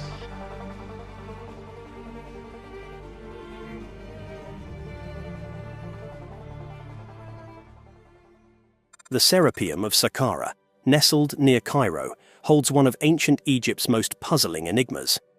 Enormous granite boxes, often considered to be sarcophagi. These immense boxes, carved from single blocks of granite with an astonishing level of precision, continue to baffle archaeologists, engineers, and historians. How did the ancient Egyptians craft these structures with such detail and accuracy, sparking ongoing debates about their origins? These boxes are far from ordinary stone coffins. Each is crafted from a single block of granite, known for its extreme hardness and difficulty to work with. Some of these boxes, complete with their lids, weigh as much as 70 tons, while the raw blocks they were carved from likely weighed over 200 tons. What's truly remarkable is the precision of the craftsmanship. The corners are perfectly squared, and the surfaces are so smooth they seem to rival modern machinery in accuracy. Achieving this level of exactness, especially millennia ago, raises the question: did the ancient Egyptians possess technology beyond what we've ever imagined? The interior of these boxes is equally awe-inspiring. While the smooth exteriors are impressive enough, the flawless precision on the inside seems even more impossible. How did they hollow out these massive granite blocks with such accuracy, given the tools thought to be available at the time? Copper tools, often credited to the Egyptians, would have been insufficient for the task, and the uniform thickness of the walls suggests the use of sophisticated measurement techniques far ahead of their time. Such uniformity in these boxes is unparalleled in other Egyptian artifacts, leading to more questions. Hollowing out these granite blocks would have required not just immense labor, but an advanced understanding of stone-cutting techniques that we still don't fully comprehend. Conventional explanations, primarily focusing on copper tools, fall short when compared to the remarkable precision of these boxes. How then did the Egyptians achieve this level of perfection? Some theories propose that the builders had access to lost technology, perhaps advanced tools or machinery, now forgotten in the annals of history. Researchers speculate about high-speed drills, diamond-tipped saws, or other sophisticated equipment. The notion of advanced technology in ancient Egypt is controversial, yet the evidence presented by these granite boxes continues to fuel this debate. Adding to the mystery is the question of purpose. While traditionally believed to be sarcophagi for the sacred Apis bulls, the excessive craftsmanship for mere burials raises doubts. Could these boxes have served a more complex function, perhaps related to energy manipulation or another unknown scientific process? This question remains unanswered and continues to intrigue modern researchers. Even transporting these massive boxes presents an engineering challenge. The narrow and winding underground tunnels of the Serapeum would have made moving the 70-ton boxes an extraordinary feat, requiring advanced knowledge of engineering or transportation. Additionally, there are no visible signs of torches or burn marks in the tunnels. How did they light these spaces while moving such colossal objects? Despite the many mysteries, mainstream archaeologists attribute the precision and craftsmanship of the Serapeum boxes to the skill and patience of ancient Egyptian stoneworkers. They argue that, over generations, the Egyptians perfected their techniques, achieving incredible accuracy through dedication rather than technology. Critics of the advanced technology theory maintain that there is no concrete evidence supporting the existence of machines or sophisticated tools during the time these boxes were created. Yet, as more of these boxes are discovered throughout Egypt, the questions multiply. Across the country, similar examples of giant granite boxes exist, each demonstrating the same level of craftsmanship and precision. This suggests the possibility of a forgotten technology, one far beyond what is traditionally accepted in the study of ancient Egypt. One example, found in the Cairo Museum, displays an irregular slanted cut that was likely abandoned due to an error in the process. But this mistake tells more than expected. It reveals the possibility of a highly advanced cutting method. The cut extends deep into the granite, an impossible feat with traditional copper chisels or saws. The precision hints at the use of circular saws or similar tools capable of cutting through granite with speed and accuracy. Traditional theories suggest that the Egyptians used slow copper-based saws to cut granite. However, modern attempts to replicate this technique resulted in an excruciatingly slow cutting rate of only 4 millimeters per hour. At such a pace, it's implausible that ancient artisans wouldn't have corrected the significant deviation seen in the error. The precision of the cut suggests the use of advanced machinery far beyond what is typically attributed to ancient Egypt. Similar saw marks have been observed on other granite boxes, some of which are also displayed at the Cairo Museum. These marks resemble those made by modern band saws, but appear to indicate an even higher operational speed. Contemporary granite cutting saws rely on diamond-encrusted blades, technology believed to be far out of reach for the ancient Egyptians. Yet the marks persist, challenging our understanding of the tools available in that era. Adding to the intrigue are the perfectly round tube drill holes found in various granite artifacts throughout Egypt. The depth and uniformity of these holes suggest the use of advanced drills, possibly equipped with diamond-tipped tools. One of the most striking examples is Core 7, a cylindrical piece of granite discovered near the Great Pyramids. The continuous spiral groove on Core 7 resembles the groove of a vinyl record. In fact, modern machinery that could produce such a result would require high-speed rotation and diamond-tipped tools, technologies not associated with ancient Egypt. Core 7's spiral grooves suggest a force and precision greater than modern power drills, raising the question of whether the Egyptians, or a lost civilization, had access to technology now lost to history. Across Egypt, the evidence of these granite boxes continues to challenge mainstream views. Could these artifacts have been created by a lost civilization with advanced technology? Or are we simply missing a piece of the puzzle regarding how the Egyptians worked with stone? The precision, craftsmanship, and technology evident in these objects suggest that they were made with methods we don't yet understand. The most extraordinary example of precision stonework may be the granite box discovered beneath the pyramid at Lahun. Within a polished granite chamber lies a tilted box with 4 corners so perfectly aligned that modern measurement tools reveal almost no discrepancy. Another similar box was found at Mastaba 17, buried beneath a pile of mud bricks. Both examples display precision that raises questions about their origin and purpose. Could these boxes have been repurposed by the Egyptians, who may have inherited them from a lost civilization? The mystery of these granite boxes remains unsolved. Could they represent the remnants of a prehistoric civilization with knowledge far beyond our current understanding? Perhaps this explains why these objects were later used by the Egyptians for seemingly simple purposes like sarcophagi, because they, like us today, did not fully understand their true purpose. If you enjoyed this video, then prepare to embark on an extraordinary journey. Our next adventure takes us to the heart of Egypt, where we'll unravel the mystery surrounding an ancient pharaoh shrouded in legend.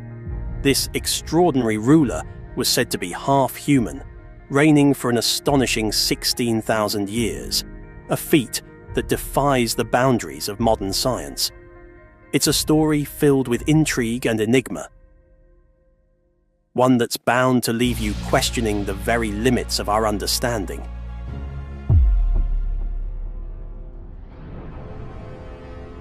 Thoth talks in the Emerald Tablets about being able to go into these halls of Amenti where he had rejuvenation chambers, which is what I believe is the Serapeum in Saqqara. And he would go into these gigantic stone boxes, and he would then transfer his consciousness from his body into another body. And he would leave the body that he left inside of one of those gigantic boxes, one of those gigantic diorite stone boxes for 100 years while it recharged itself and rejuvenated, while he said he walks amongst men but unlike a man. And he would do this for eons. He would transfer from body to body, not bodies he stole, bodies he created, that he created himself through probably some of the advanced form of stem cell technology. And he would walk amongst men but unlike a man, and he was known all around the planet. And it's an incredible tablet that talks about the reigns of kings. Yeah. Some kings ruled for 28,800 years, 14,000 years. I mean, 20,000. If the numbers are insane. These are not Egyptian? This is no, not Egyptian. These are Anunnaki.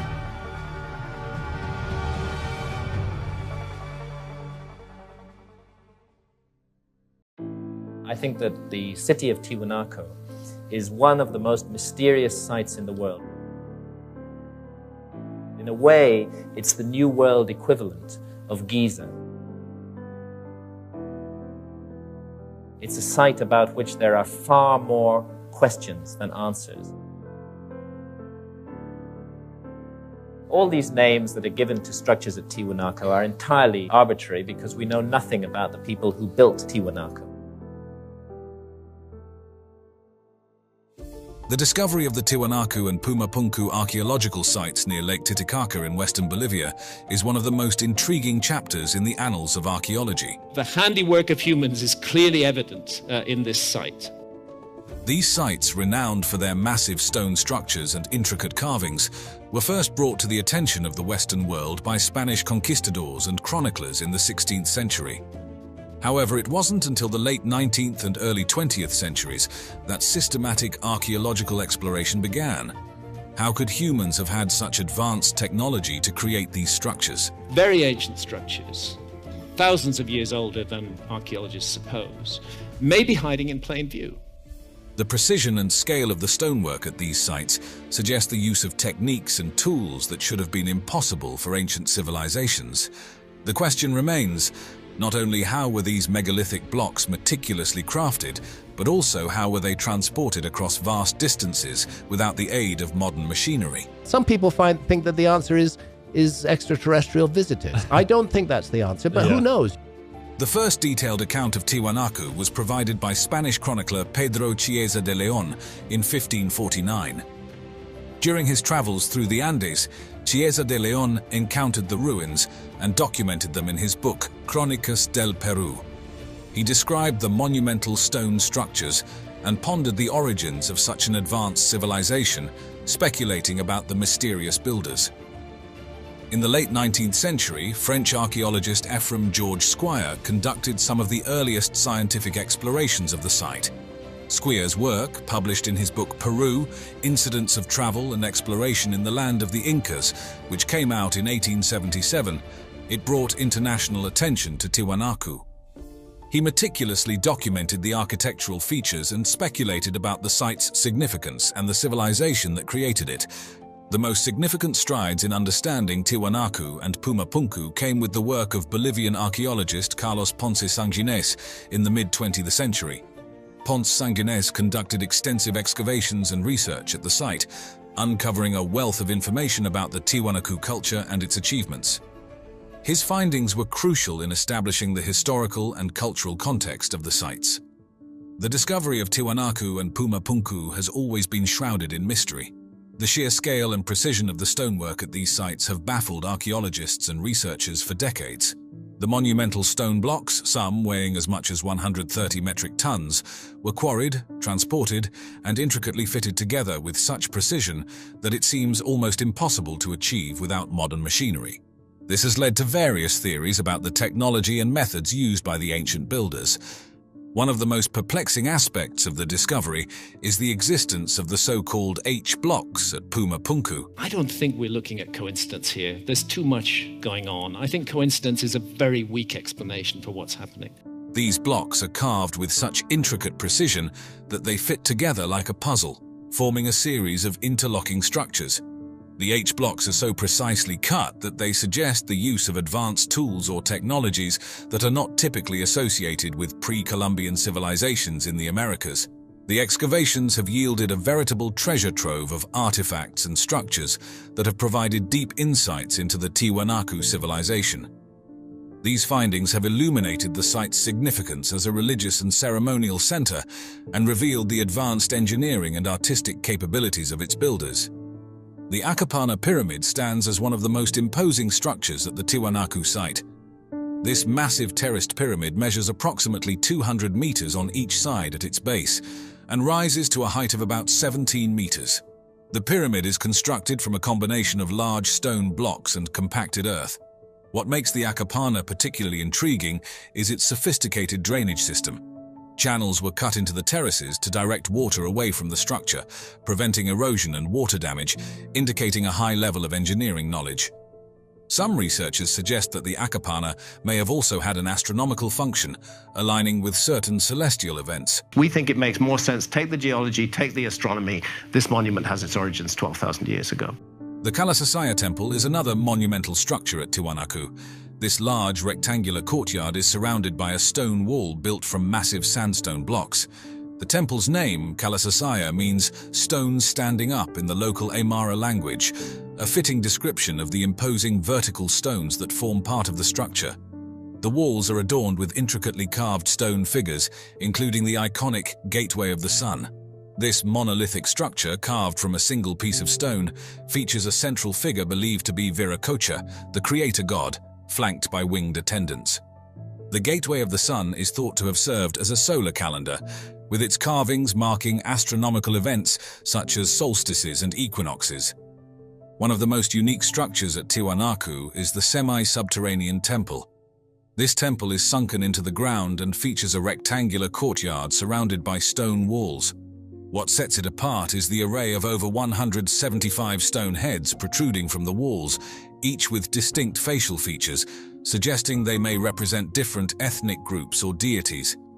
The floor of the temple is paved with carefully cut and fitted stones, demonstrating the builder's advanced masonry skills. One of the most intriguing artifacts discovered at Tiwanaku is the Ponce monolith. This large stone statue stands over 7 meters tall and is intricately carved with symbolic motifs. The statue depicts a humanoid figure holding a ceremonial cup in one hand and a staff in the other, adorned with complex geometric patterns and mythological imagery. The detailed carvings on the Ponce monolith are believed to represent religious symbols and may provide insights into the Tiwanaku cosmology and belief system.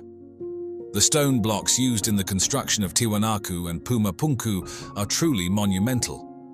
Some of the largest stones at Pumapunku weigh up to 130 metric tons and measure as much as 7.8 meters long, 5.2 meters wide, and about 1 meter thick. To put this in perspective, these blocks are comparable in size and weight to the largest stones used in the construction of the Great Pyramid of Giza in Egypt. The precision with which these stones were cut and fitted together rivals that of modern construction techniques. The H-blocks of Pumapunku are particularly fascinating due to their intricate design and precise construction. Each H-block is carved from a single piece of stone and features multiple interlocking grooves and notches. These blocks fit together with such precision that a thin blade cannot be inserted between them. This level of craftsmanship has led to speculation about the tools and technologies used by the ancient builders. One of the most intriguing theories about the construction of the H-blocks and other structures at Tiwanaku and Pumapunku involves the use of advanced stone-cutting technologies. Some researchers have suggested that the builders may have used tools made from a material harder than the stone itself, such as diamond-tipped tools or even lasers. We're going to see more physical evidence for this, more as time goes by. While there is no concrete evidence to support these theories, the precision of the stonework certainly raises questions about the capabilities of the Tiwanaku civilization. Another theory posits that the builders may have used a form of concrete or geopolymer to mold the stone blocks. According to this theory, the stones were not carved from solid rock, but were instead cast in place using a mixture of crushed rock, clay, and other materials.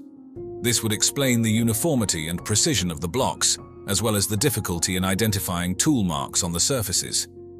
The artifacts discovered at Tiwanaku and Pumapunku provide valuable insights into the culture and daily life of the Tiwanaku civilization. In addition to the monumental stone structures, archaeologists have uncovered a wide variety of artifacts, including pottery, metalwork, textiles, and tools. One of the most remarkable artifacts is the Fuente Magna bowl, also known as the Rosetta Stone of the Americas. This large ceramic bowl is inscribed with both Proto-Sumerian cuneiform script and a form of hieroglyphic writing. The presence of these inscriptions has led to speculation about possible cultural contacts between the Tiwanaku civilization and ancient Mesopotamian cultures. And I wonder if some other sites have been misinterpreted, if sites are multi-layered, that many different cultures have been involved in them. Other notable artifacts include the Keru vessels, which are intricately decorated pottery vessels used for ritual drinking ceremonies. These vessels often feature elaborate geometric designs and depictions of animals and mythological figures.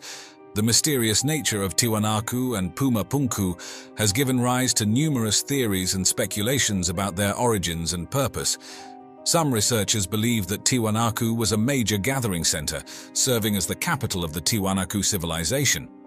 The alignment of the structures with astronomical events, such as solstices and equinoxes, suggests that the site may have been used for astronomical observations and rituals. Another theory suggests that Tiwanaku and Pumapunku were part of a larger network of ancient sites that were connected by trade and cultural exchange. This theory is supported by the presence of artifacts and architectural styles that are similar to those found in other ancient civilizations, such as the Inca, the Maya, and even ancient Egypt.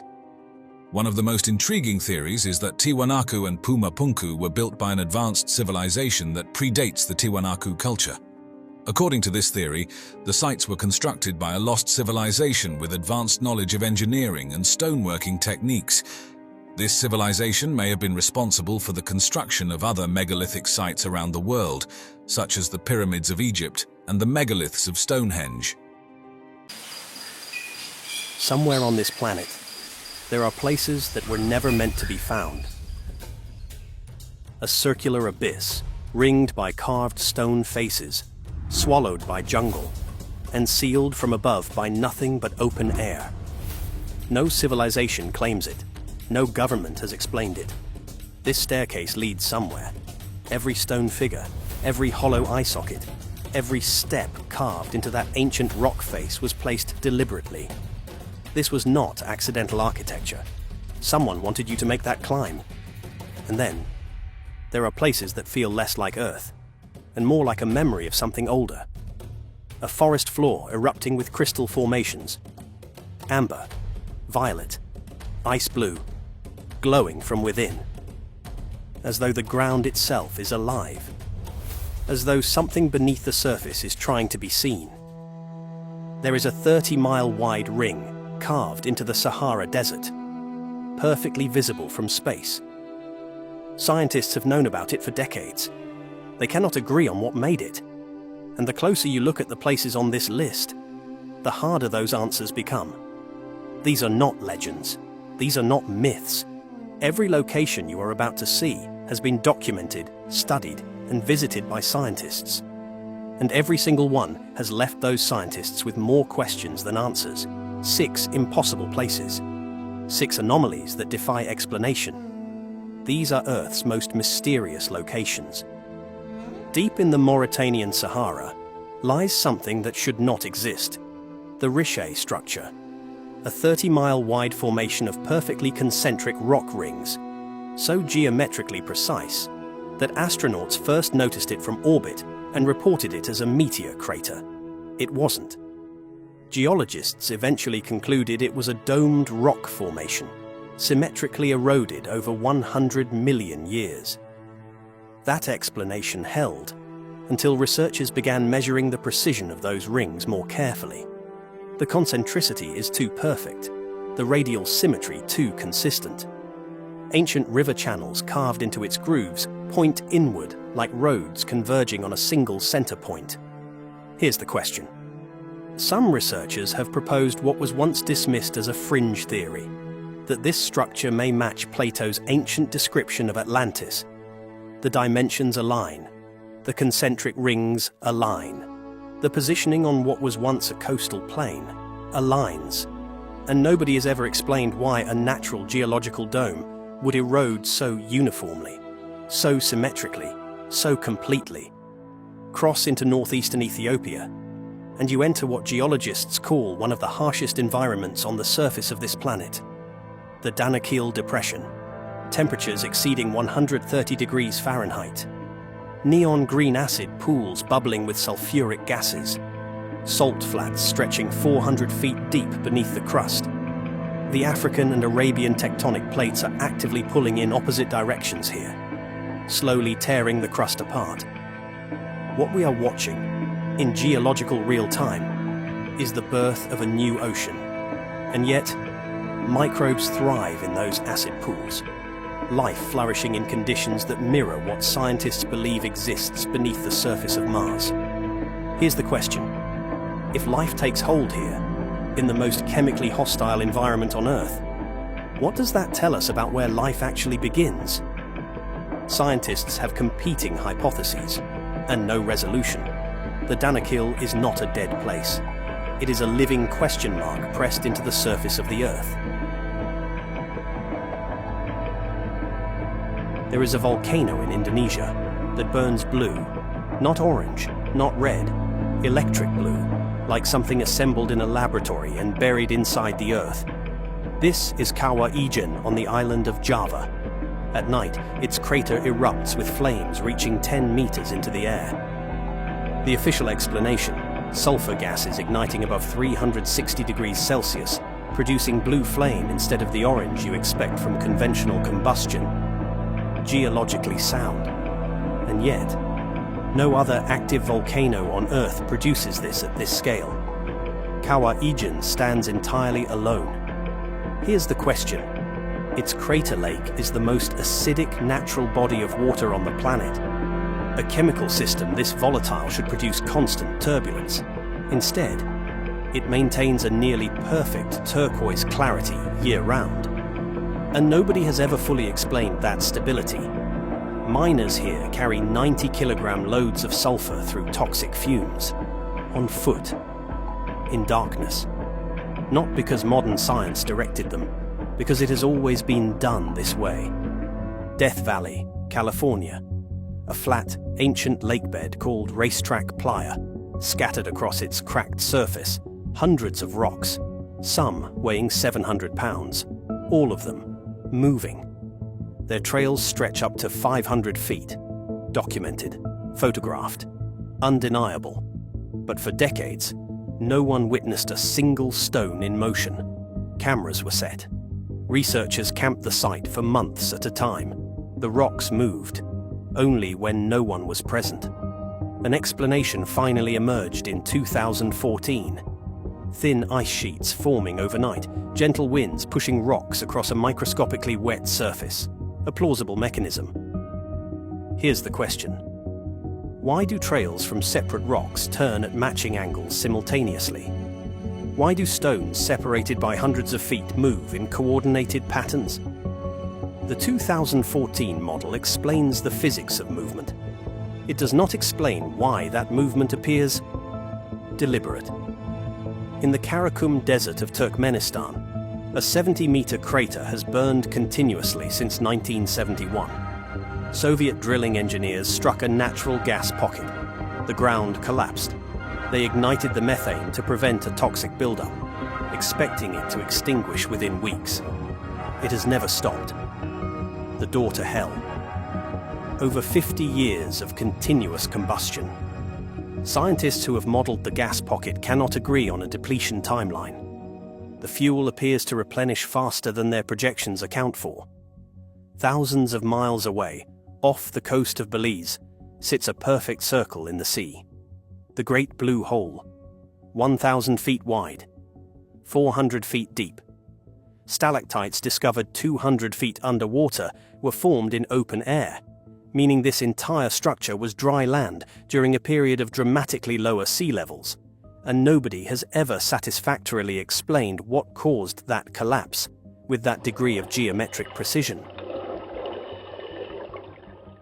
400 kilometers off the coast of Yemen, an island exists that evolution visited and never left, Socotra, isolated for 20 million years. More than a third of its 700 plant species grow nowhere else on Earth, including the dragon's blood tree, a species that resembles nothing in the natural record. Its canopy spreads like an inverted umbrella, designed to capture desert fog for moisture. Its sap runs deep red. Locals have used it as medicine for centuries, with no comparable species found anywhere else in the world. Scientists classify this as a relict ecosystem, a biological survivor from a world that no longer exists anywhere on this planet. Here's the question. If Socotra was connected to the Arabian Peninsula for hundreds of millions of years before its isolation, why does nothing in its ecosystem meaningfully overlap with any neighboring region? Isolation explains the preservation. It does not explain the origin. These places have been measured, mapped, and studied by geologists, biologists, archaeologists. Some of the most qualified minds this planet has produced pointed directly at its most persistent mysteries. And still, the questions remain. We are only beginning to understand what this world has been hiding, and the next discovery may rewrite everything. If this opened a door for you, subscribe, because what comes next goes even deeper. Beneath our feet lie tales of entire worlds forgotten by time. From Malta's enigmatic hypogeum to Turkey's sprawling subterranean cities and China's mysterious Longyu Caves, our ancestors carved out more than just shelters. They crafted stories in stone. As we delve into these ancient underground marvels, prepare to uncover secrets buried deep, where every chamber whispers legends and every corridor echoes with history's footsteps. The hypogeum of Hal Saflieni, located on the sun-soaked island of Malta, is a marvel that intertwines history, mystery, and architecture. As the only known prehistoric underground temple in the world, its allure extends far beyond its subterranean nature. Delving into this fascinating structure, one can't help but be struck by its age. Dating back to around 2500 BCE, this structure predates the famous pyramids of Egypt, which gives us a sense of the age and significance of this site. Constructed across 3 levels and descending to a depth of more than 10 meters, the hypogeum was chiseled meticulously out of the soft limestone that underpins much of Malta's terrain. What's striking is the sheer dedication and effort it must have taken. Picture this: ancient builders, with rudimentary tools, intricately carving out spaces in complete harmony with the Earth's contours, ensuring structural stability while crafting vast chambers and corridors. It's a testament to human capability and determination. But it wasn't merely an architectural project. The hypogeum's primary purpose was spiritual. Serving as both a sanctuary and a necropolis, it was a sacred space where the living communed with the departed. Over 7,000 human remains have been discovered within its chambers, suggesting that it played a significant role in the burial rituals of the Maltese temple period. And here's where it gets even more intriguing. Among the remains, archaeologists discovered unique spiral carved patterns and intricate red ochre paintings. These art pieces hint at a rich tapestry of beliefs, possibly linked to the cycle of life and death or the celestial movements. One of the most fascinating chambers within the hypogeum is the oracle chamber. This chamber possesses unique acoustic properties. A word uttered softly within its confines resonates and amplifies throughout the entire complex.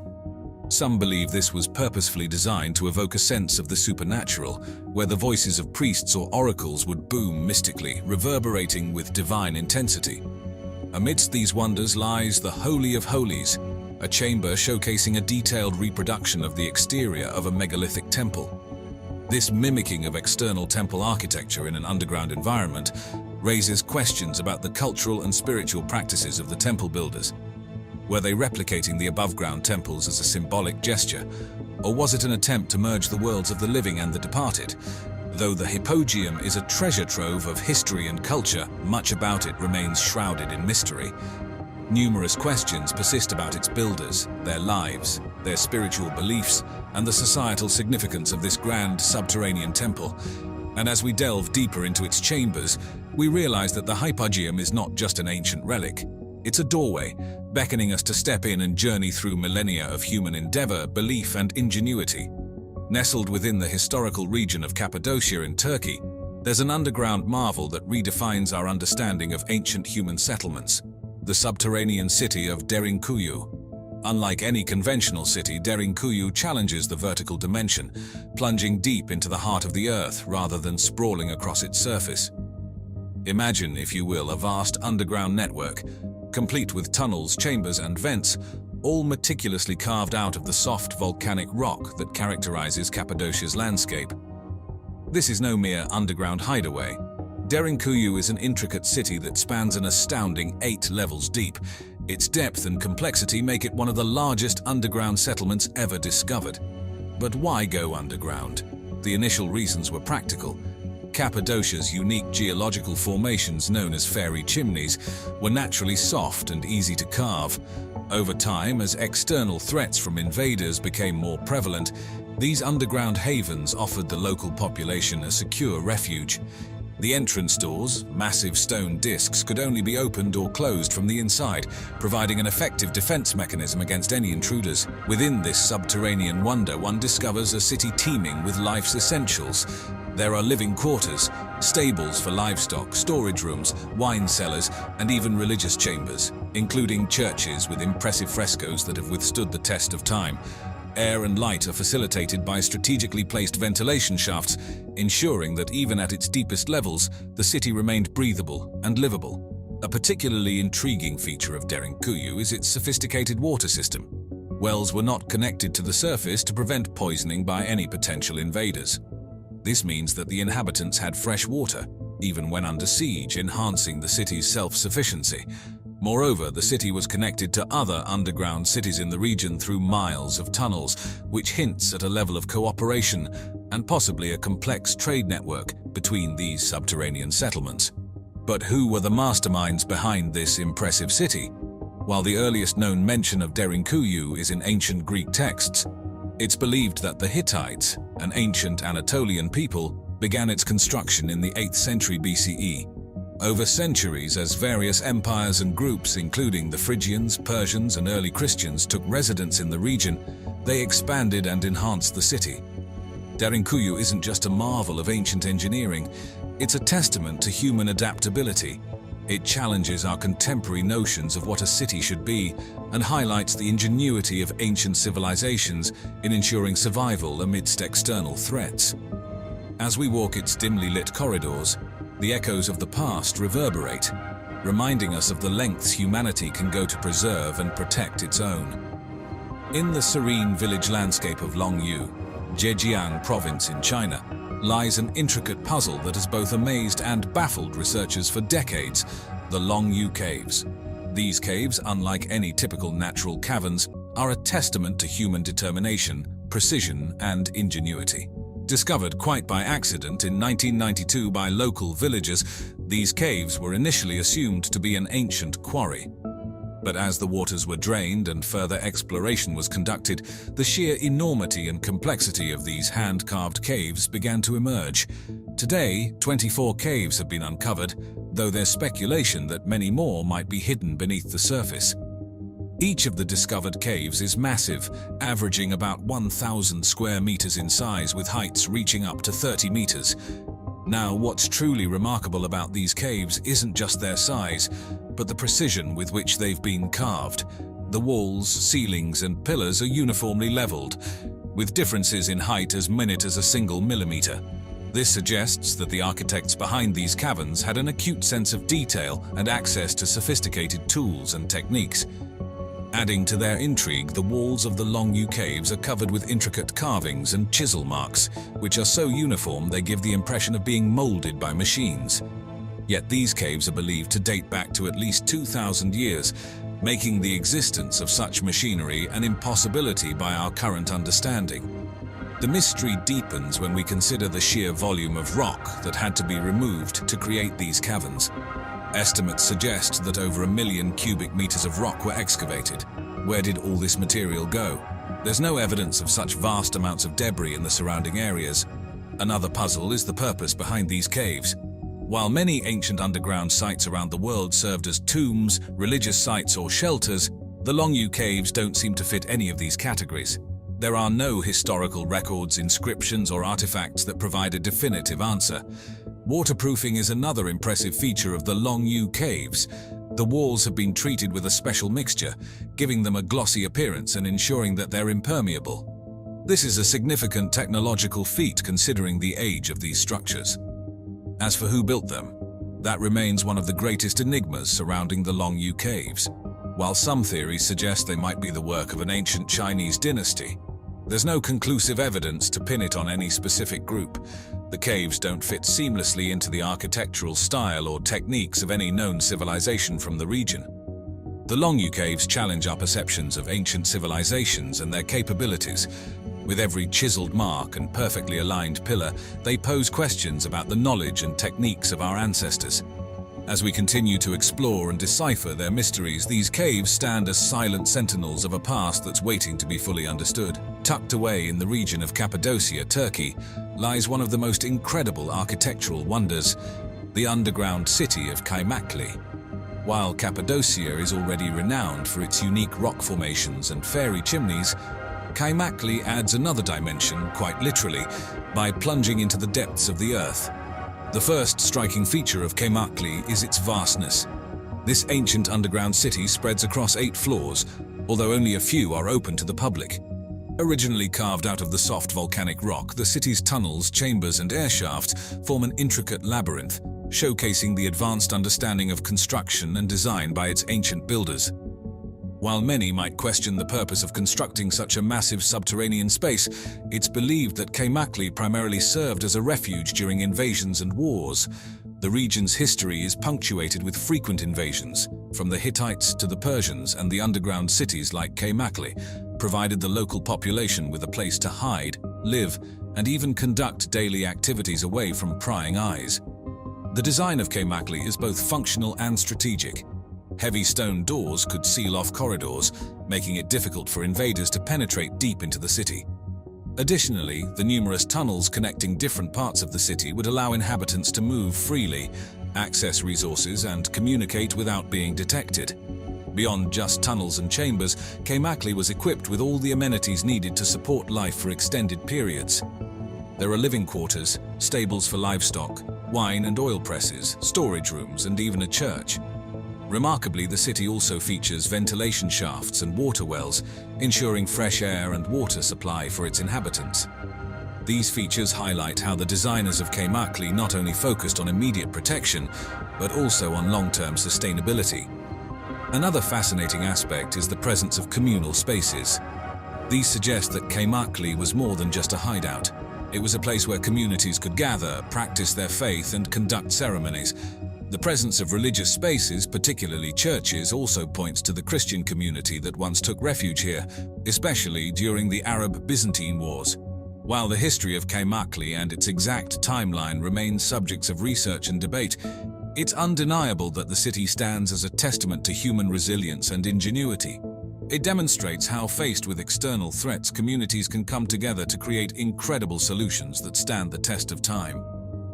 Walking through the dimly lit corridors of Kaymakli, one can't help but be transported back in time, imagining the whispers of ancient inhabitants, the soft glow of oil lamps, and the profound sense of community that this subterranean marvel fostered.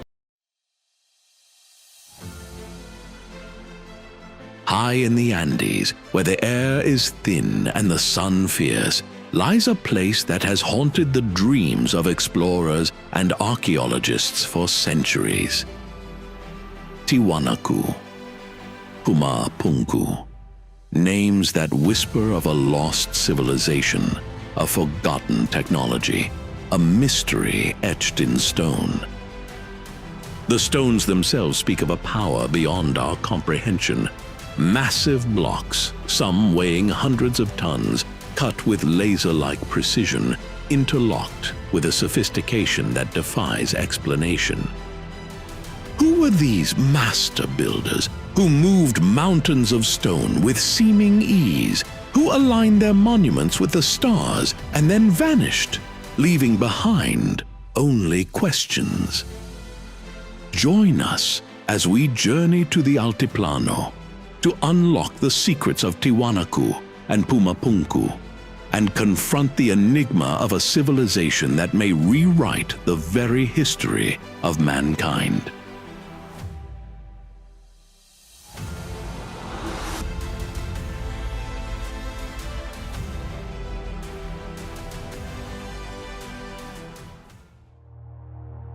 High in the windswept plains of the Bolivian Altiplano, near the shimmering waters of Lake Titicaca, lies a place shrouded in mystery and ancient legends. This is Tiwanaku, once the heart of a mighty civilization, and its enigmatic neighbor Pumapunku, a site that challenges our understanding of prehistoric engineering. Amid these silent stones, questions echo through the ages. Who built these colossal structures? How did they achieve such precision without modern tools? And what secrets do they guard? Tiwanaku was first chronicled by Spanish conquistadors in the 16th century. They marveled at its grandeur, speculating about its origins and the people who once thrived here. The site wasn't just a city, it was a ceremonial complex believed to be the spiritual center of a civilization that flourished between 300 BC and 1000 AD. Yet, some evidence suggests it may be even older, pushing the boundaries of known history. At the heart of Tiwanaku stands the Akapana Pyramid, a massive earthen structure faced with stone, rising over 50 feet into the sky. Nearby is the Kalasasaya Temple, home to the awe-inspiring Gateway of the Sun, a monolithic arch carved from a single block of andesite, weighing an estimated 10 tons. The gateway is adorned with intricate engravings, including a deity known as the Staff God, surrounded by winged figures. What do these symbols mean? Were they messages to the gods, or perhaps to future generations? But it is at Pumapunku where the mysteries deepen. The name means Door of the Puma, and it's here we find some of the most precise stonework in the ancient world. Enormous blocks of red sandstone and andesite are scattered across the site, some weighing up to 131 metric tons, the equivalent of nearly 200 African elephants. These stones are cut with laser-like precision, featuring perfect right angles, drilled holes, and smooth surfaces that defy explanation. How could a civilization lacking metal tools, the wheel, or even a written language create such marvels? Consider this. The nearest quarry for these massive red sandstone blocks is located approximately 10 miles away, across the Tiwanaku River and over challenging terrain. Moving such immense stones would be a formidable task even today, with all our modern machinery. Theories abound, from the use of llama skin ropes and earthen ramps to the more fantastical suggestions of levitation or other lost technologies. Furthermore, the intricate H-shaped and interlocking blocks suggest an advanced understanding of geometry and modular design. They fit together like pieces of a giant three-dimensional puzzle without the use of mortar. This technique is not only sophisticated, but also earthquake-resistant, a necessity in this seismically active region. As archaeologist Neil Brodie once said, "The stones of Puma Punku are a challenge to our understanding of ancient technology." Some researchers propose that the builders of Puma Punku might have used a form of proto-concrete or ancient geopolymer technology. This theory suggests that instead of carving the stones, the ancient craftsmen molded them using a mixture of local materials, creating the precise shapes we see today. This could explain the smooth surfaces and sharp angles that seem nearly impossible to achieve with primitive tools. Could the people of Tiwanaku have possessed advanced knowledge of chemistry and material science lost to history? Drawing parallels to other ancient sites, the precision and interlocking techniques at Puma Punku bear a striking resemblance to stonework found in ancient Egypt and at Machu Picchu in Peru. The granite blocks of the Osirian temple at Abydos, Egypt, display similar precision and mysterious construction methods. At Machu Picchu, the Inca used interlocking stones to create structures that have withstood centuries of earthquakes. Is this mere coincidence, or could there have been a transmission of knowledge across continents? Adding layers to this enigma, recent studies suggest that the stones at Puma Punku were aligned with astronomical events, such as solstices and equinoxes, indicating a sophisticated understanding of astronomy. As we delve deeper, the mysteries multiply. Were these structures built as portals to the heavens? Did they serve as astronomical observatories, religious centers, or something else entirely? Each theory more intriguing than the last. Some suggest that the builders harnessed acoustic levitation, using sound waves to lift and move the massive stones. Others speculate that they tapped into Earth's magnetic fields or possessed other advanced technologies now lost to time. And then there are the more controversial ideas. Could extraterrestrial beings have played a role in their construction? After all, some of the carvings resemble figures in helmets or suits, leading to speculation about ancient astronauts. One of the most provocative quotes comes from author Graham Hancock, who said, "We are a species with amnesia. We have forgotten something of great importance from our own past." While mainstream science approaches these theories with skepticism, the mysteries of Puma Punku continue to fuel debate and inspire new lines of inquiry. Adding to the intrigue are recent archaeological discoveries in the region. Underneath Tiwanaku, ground-penetrating radar has revealed subterranean chambers and tunnels, suggesting that much of the site remains unexplored. As we stand among the ruins, gazing upon the silent stones, we are reminded of the words of philosopher George Santayana. Those who cannot remember the past are condemned to repeat it. Perhaps the true legacy of Tiwanaku and Puma Punku is not just in their stones, but in the questions they compel us to ask. Questions about human ingenuity, the transmission of knowledge, and the limits of our understanding. Until then, Tiwanaku and Puma Punku stand as monuments to a forgotten era, a testament to the heights our ancestors reached, and a beacon guiding us toward deeper inquiry. The silent stones speak volumes, if only we are willing to listen. Above the King's Chamber in the Great Pyramid are 5 further chambers. I think the problem is that archaeology doesn't allow that monument to speak for itself. It is very hard for archaeologists to explain how that was done. The largest pyramids around the world are remarkable feats of engineering and architecture, embodying the technological advancements of their respective civilizations. Nestled in the region of Puebla, Mexico, before the Spanish conquest, a monumental structure was erected that remains an awe-inspiring testament to the ingenuity and spirituality of the ancient cultures of Mesoamerica.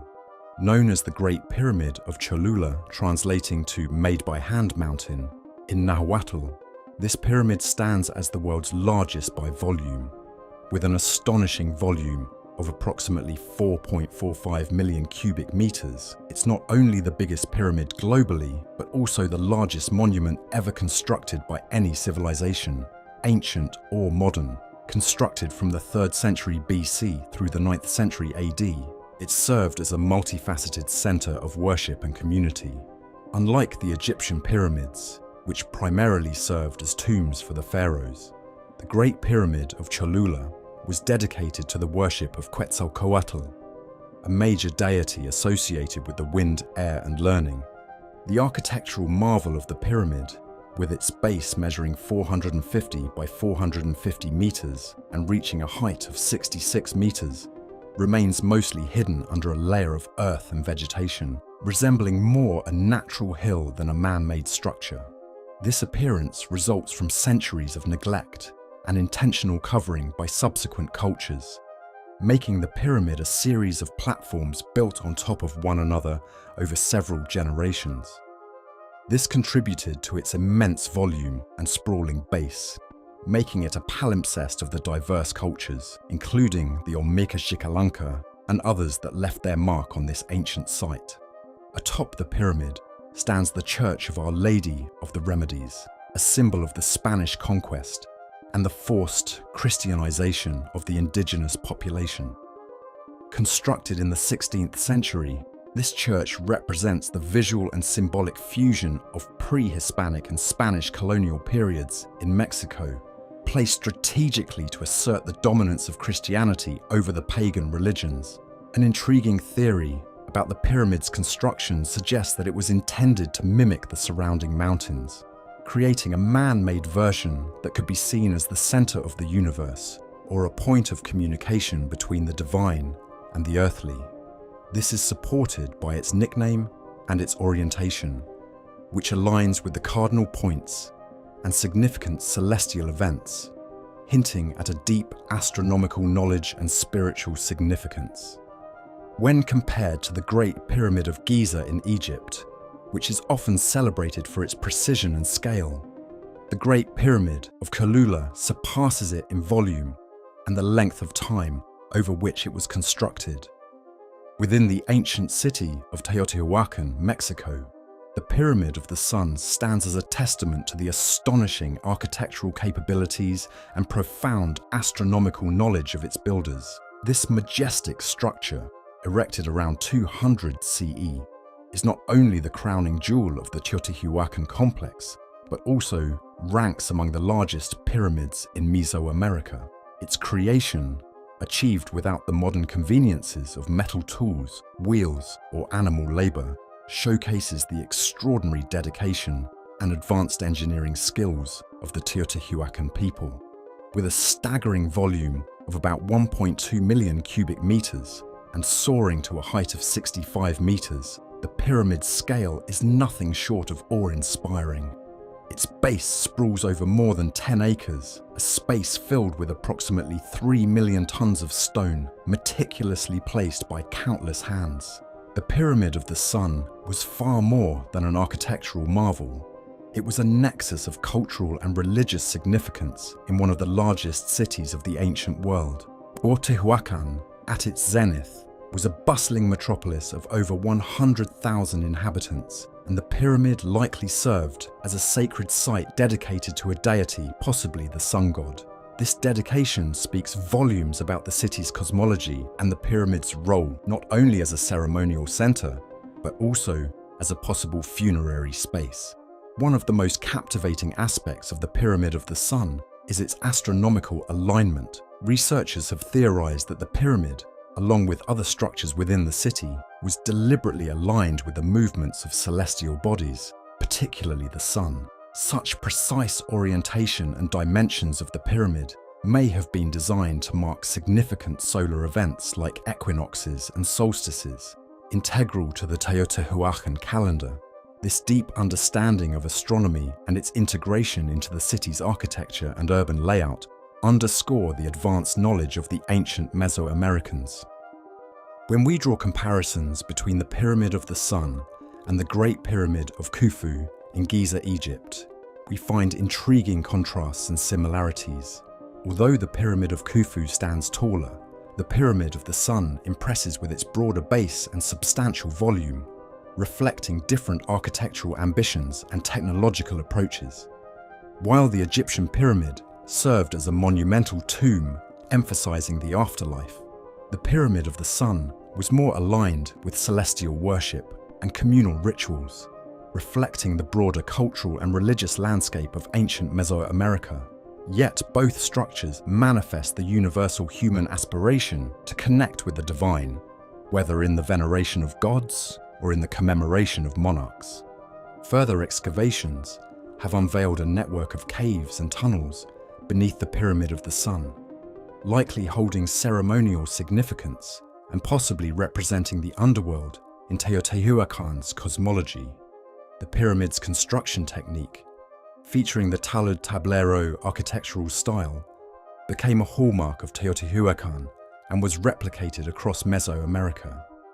Moreover, the city's layout, with the Pyramid of the Sun at its heart, was meticulously planned to align with the cardinal directions, adding another layer to its astronomical and cosmological importance. Moving on to the Great Pyramid of Giza, a masterpiece that has stood the test of time, remains one of the most magnificent and mysterious achievements of ancient Egypt.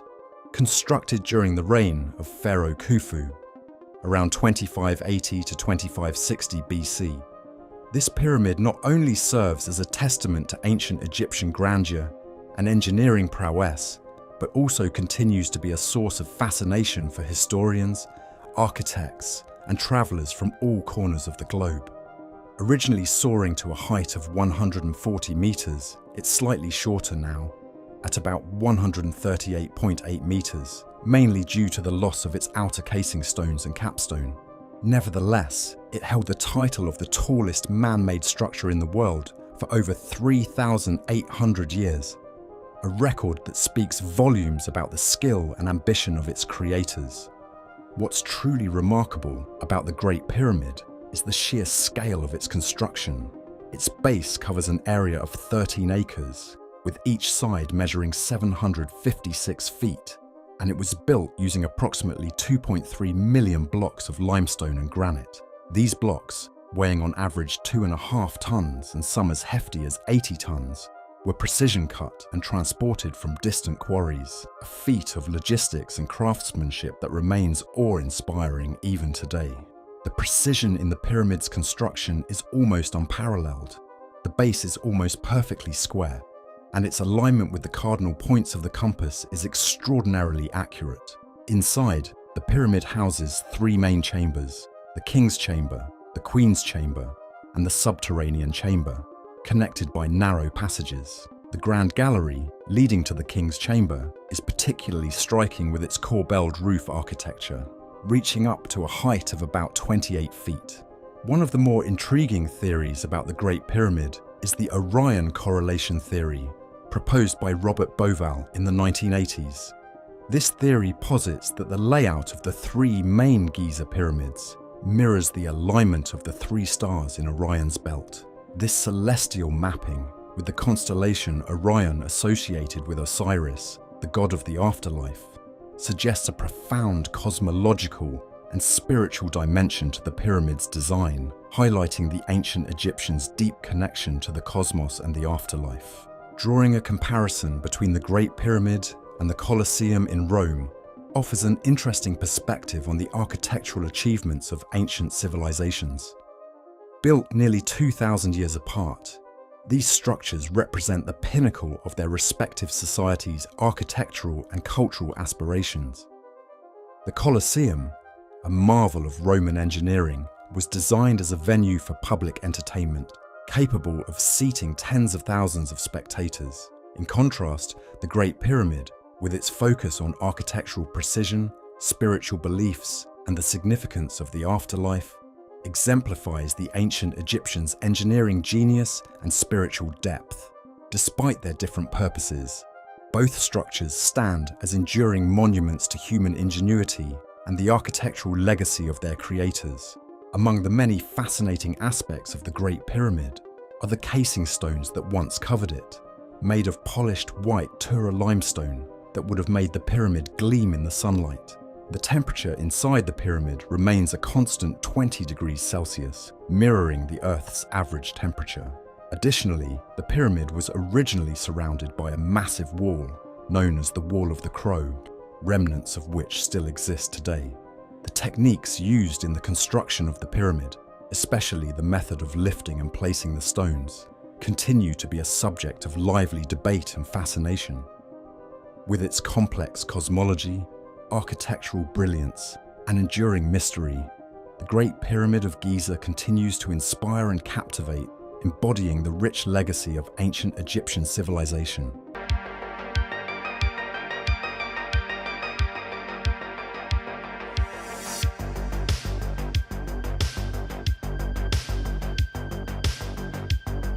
There's huge areas of the world that have never been looked at by archaeology at all. Or if looked at by archaeology, looked at only minimally. It's really important to understand that archaeology is often driven by accidental finds. Ancient structures with astronomical alignments fascinate historians, archaeologists, and astronomers alike, as they offer a glimpse into the sophisticated understanding of celestial movements by ancient civilizations. These structures, often monumental, not only served religious or cultural purposes, but also acted as precise astronomical observatories, so we think. We think it makes more sense, take the geology, take the astronomy. This monument has its origins 12,000 years ago. The majestic pyramids of Giza have stood on the Giza Plateau, near Cairo, Egypt, for millennia, captivating us not just with their monumental architecture, but also with the mysteries of their celestial alignments. These ancient marvels, which include the towering Great Pyramid of Khufu, the Pyramid of Khafre, and the smaller Pyramid of Menkora, along with the enigmatic Great Sphinx and several smaller Queen's Pyramids, represent a pinnacle of ancient engineering and astronomical precision. And that astronomical connection to the stars at that time says to me, we cannot divorce the ancient Egyptians from the Great Pyramid. It's fascinating to think that the Great Pyramid, with its original height of 146.6 meters, held the title of the tallest man-made structure for over 3,800 years, constructed from an estimated 2.3 million blocks of stone. What really piques curiosity is the precision with which these pyramids are aligned to the cardinal points of the compass. The Great Pyramid's slight deviation from true north by just 3/60th of a degree is a testament to the ancient Egyptians' advanced knowledge of astronomy. They achieved this using the stars, particularly the circumpolar stars, which they deemed imperishable. Even more intriguing is the Orion correlation theory, which suggests the pyramid's layout mirrors the stars in Orion's belt. This celestial mapping not only connects the earthly to the divine, but also underscores the pharaoh's intended journey to join the gods in the afterlife. The ancient Egyptians' belief in an afterlife where the pharaoh, as a deity, would join the sun god Ra in his daily journey across the sky and through the underworld at night is reflected in the orientation and text of the pyramids. These were not merely tombs, but served as stairways to heaven, ensuring the pharaoh's soul could ascend to the stars. The alignment with Orion's belt, associated with Osiris, the god of the afterlife, rebirth and rejuvenation, further cements the pyramid's role in this divine narrative. That is who Osiris is. His image is seen in the sky as the constellation of Orion. Drawing a parallel, the ancient Mesoamerican city of Teotihuacan showcases similar astronomical knowledge and architectural grandeur. The main structures at Teotihuacan, notably the Pyramid of the Sun, the Pyramid of the Moon, and the Temple of the Feathered Serpent, also reflect celestial bodies, echoing the pyramids of Giza's connection with the cosmos. This shared inclination towards understanding and integrating celestial phenomena into architecture highlights a universal human desire to connect with the universe, a theme that transcends time, culture, and geography. The stories these ancient structures tell of humanity's quest to understand the cosmos and our place within it continue to fascinate and inspire. Through their enduring legacy, the pyramids of Giza showcase the ancient Egyptians' remarkable achievements in architecture and astronomy. Continuing our journey through ancient marvels that blend architectural genius with celestial precision, let's turn our gaze to Chichen Itza. This UNESCO World Heritage Site in the Yucatan Peninsula is a dazzling testament to the Maya Toltec civilization flourishing from the 7th to the 10th century AD. Among its many wonders, the Temple of Kukulkan, or El Castillo, stands out as a symbol of the Mayans' advanced understanding of astronomy and their calendar system. El Castillo is not just any pyramid, it's a four-sided structure with 91 steps on each side and one additional step at the top, totaling 365 steps. This clever design mirrors the solar year, encapsulating the Mayas' profound connection with time itself. But the marvels don't stop there. During the equinoxes, a play of light and shadow creates the illusion of a serpent slithering down the pyramid, culminating in a stone sculpture of a serpent's head at the base. This phenomenon draws crowds from around the world, eager to witness the ancient Mayas' ability to encode astronomical events into their architecture. The descent of this serpent symbolizes the return of Kukulkan, a deity associated with fertility and agriculture. This event likely signaled critical times for planting or harvesting, weaving the cosmos directly into the fabric of daily life and spiritual belief. But the pyramid's mysteries include auditory wonders as well.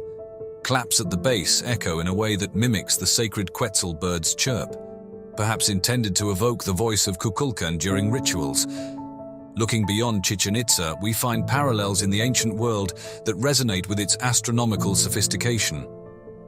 Machu Picchu, perched high in the Peruvian Andes, shares this celestial alignment, though it reflects the Incan mastery over the landscape and the heavens. Here, structures align with solstices, and the Intihuatana stone serves as an astronomical clock, much like El Castillo's alignments mark the equinoxes. Both Chichen Itza and Machu Picchu stand as testaments to their civilization's astronomical knowledge and architectural prowess. They remind us of the universal human desire to understand and integrate the cosmos into our lives, a theme as old as civilization itself. Through their enduring legacy, these ancient sites continue to captivate and inspire, offering glimpses into a time when the sky was a map, a clock, and a canvas to align our creations with the stars.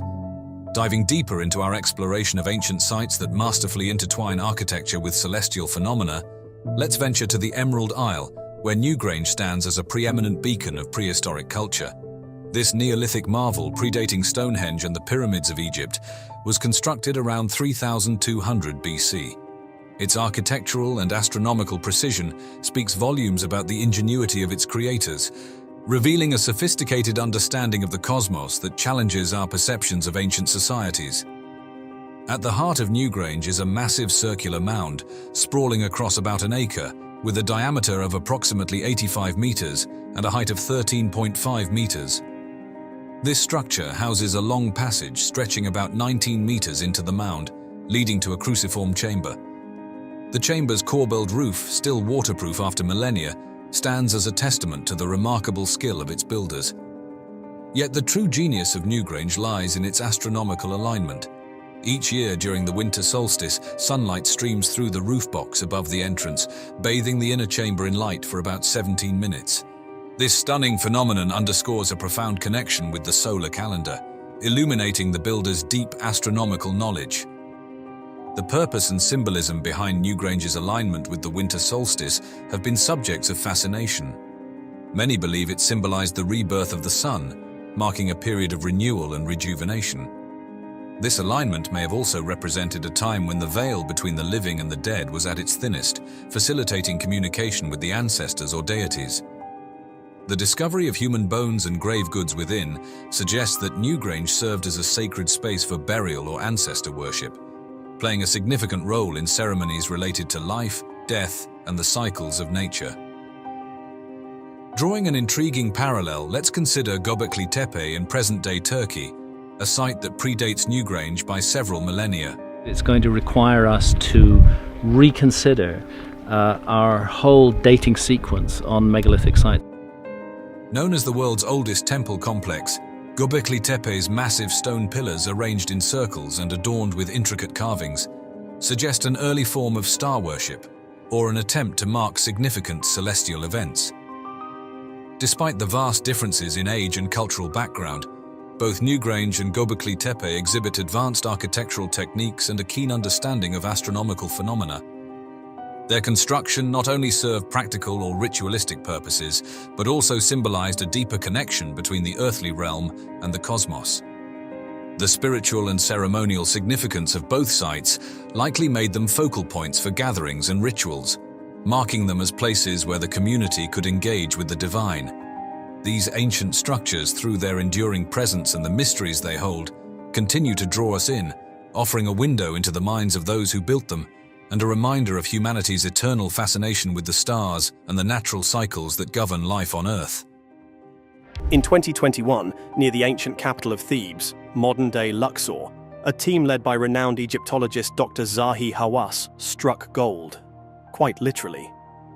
While searching for King Tutankhamun's mortuary temple, they stumbled on something far greater, a sprawling, intact city buried beneath layers of sand.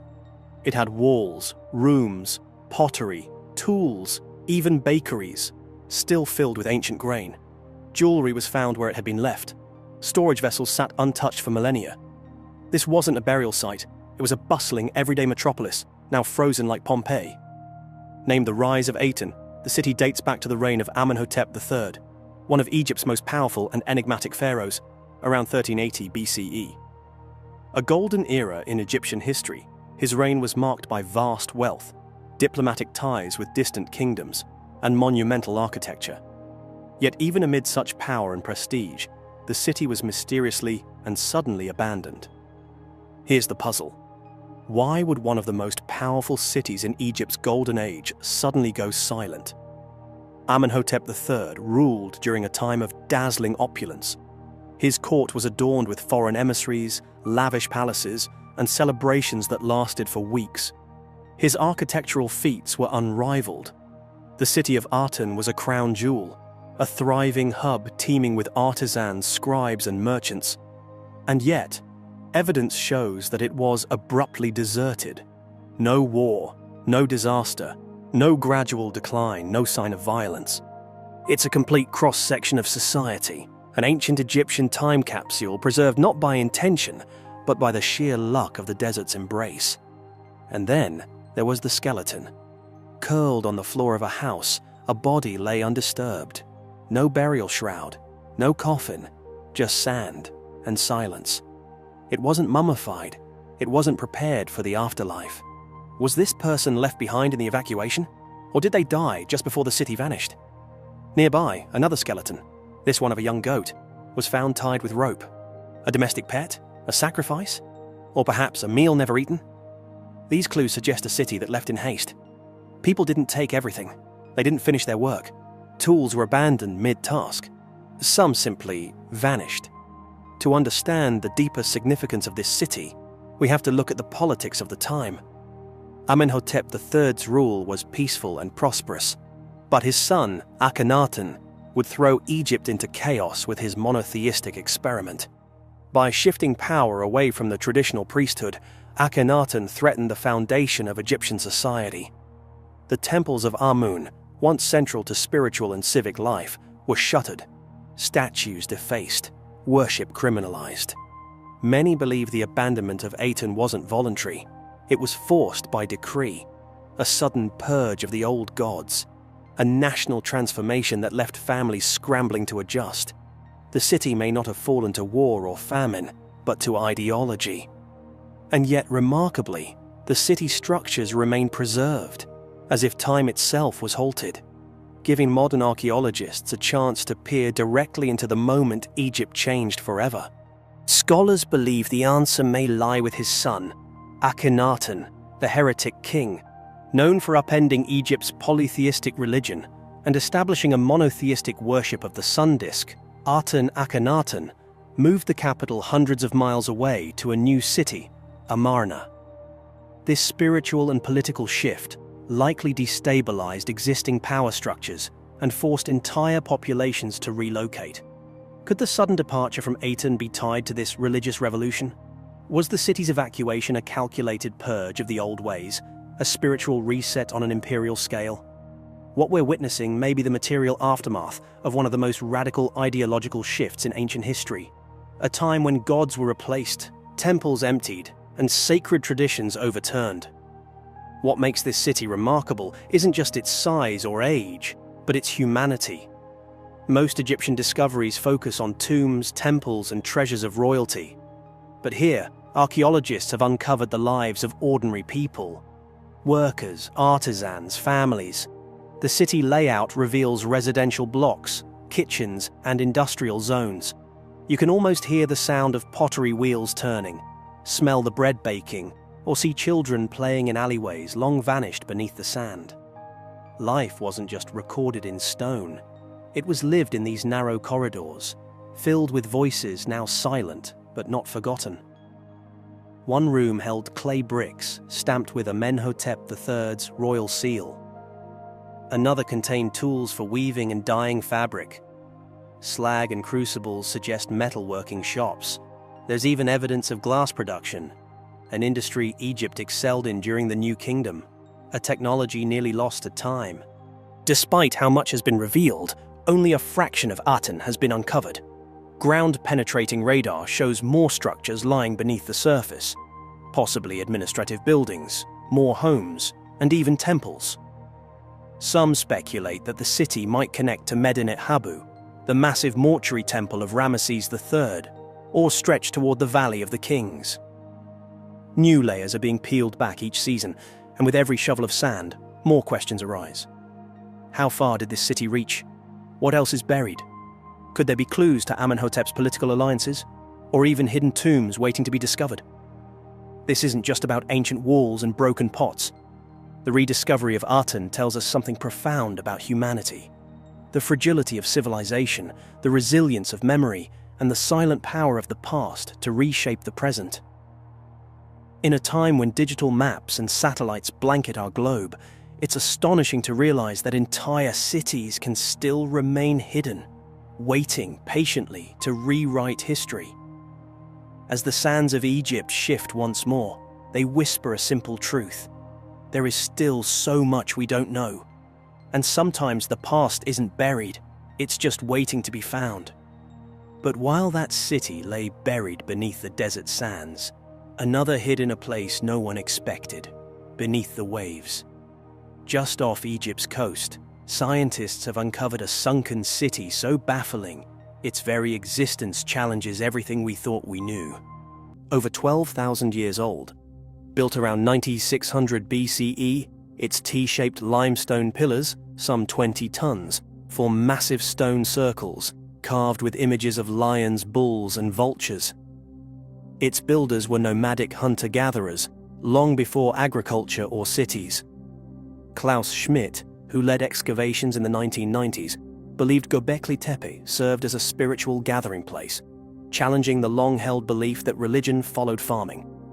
This site suggests it may have been the need for shared ritual that led humans to settle and farm, not the other way around. Göbekli Tepe shattered conventional timelines. The idea that temple building required settled agriculture crumbled. Instead, we see a different story. One where early humans, by torchlight and stone tools, came together to create sanctuaries millennia before the first pharaohs. The sandstone pillars still rise like silent sentinels, reminding us that imagination and cooperation were thriving even at the edge of the last ice age. But who built it, and where did they live? Just a few hundred miles south, another ancient wonder offers clues. In the Jordan Valley lies Jericho, often called the world's oldest city. Excavations at Tel Sultan revealed stone walls and a round tower dating back to around 8000 BCE, built by some of the first settled communities. The wall stood 4 meters tall. The tower rose 28 feet, astonishing architecture for its time. Whether built for defense, flood protection, or ritual, these structures point to social organization and collective labor. Jericho's early residents lived in mud brick homes, raised livestock, and cultivated barley. With 2,000, 3,000 inhabitants, it was a true town. Jericho's existence proves that the seeds of urban life, permanent settlement, communal building, long-term planning, were planted well before the monumental age of Egypt. But Jericho wasn't alone.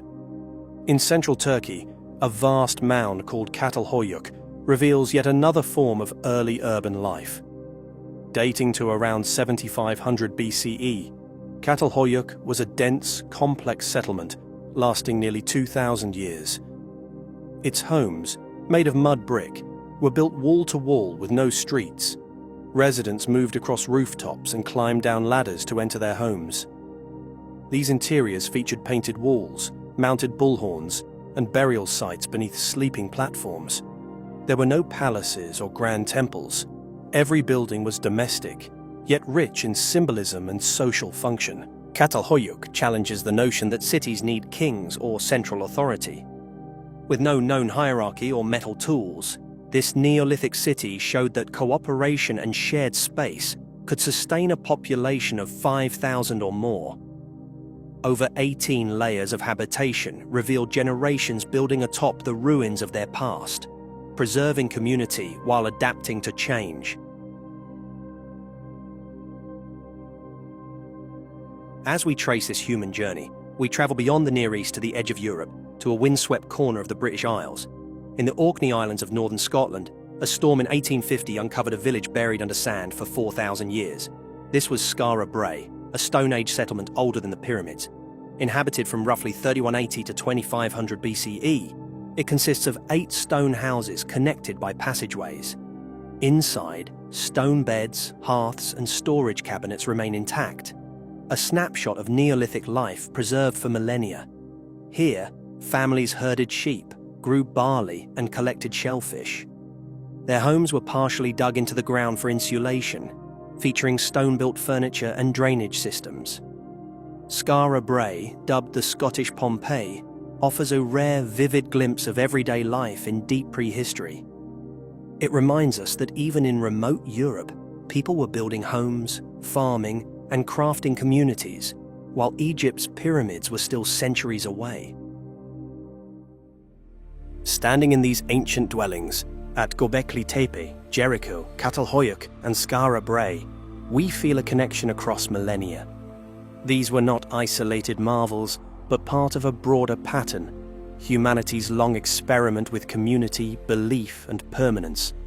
Each site, in its own way, whispers of lives once lived, of laughter echoing through stone chambers, of rituals performed under starlit skies, of shared meals and silent prayers.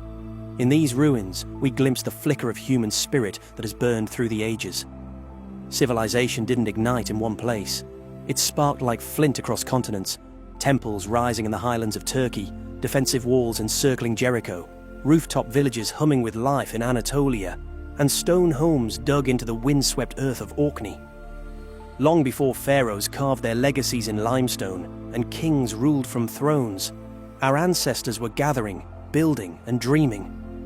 They watched the stars, honored their dead, told stories, and forged bonds that made life more than survival. Their achievements remind us that creativity, cooperation, and community are not modern inventions. They are ancient, enduring human traits. Imagine a place lost in time, hidden deep within the jungles of Indonesia. A place where ancient secrets whisper on the wind, and giant stone faces stare out from the past. This is the Bada Valley, a land of forgotten wonders. Here, massive statues stand watch over the forest, their origins shrouded in mystery.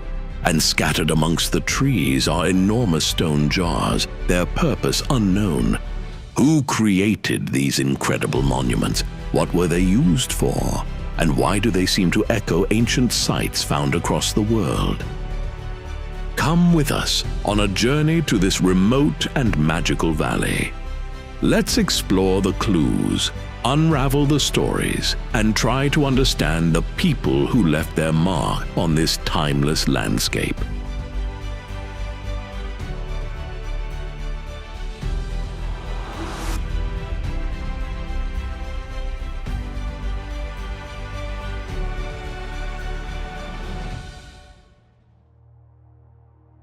Deep in central Sulawesi, Indonesia, lies the enigmatic Bada Valley within Lor Lindu National Park. This remote area hosts mysterious megaliths, towering humanoid statues and massive stone jars called arca and kalamba. Their origins and purpose remain one of archaeology's great enigmas. In the early 20th century, missionary and ethnographer Albert C. Kruit introduced these megaliths to the world.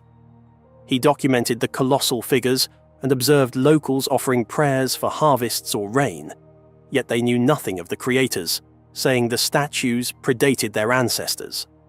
Over 400 megalithic artifacts are scattered in the Bada, Besoa and Napu valleys, including about 400 stone jars and around 30 humanoid statues.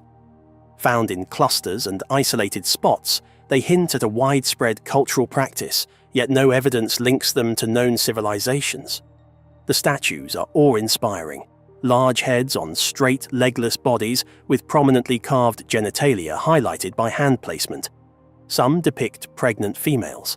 The largest, Palindo, the entertainer, stands over 15 feet tall and weighs about 10 tons.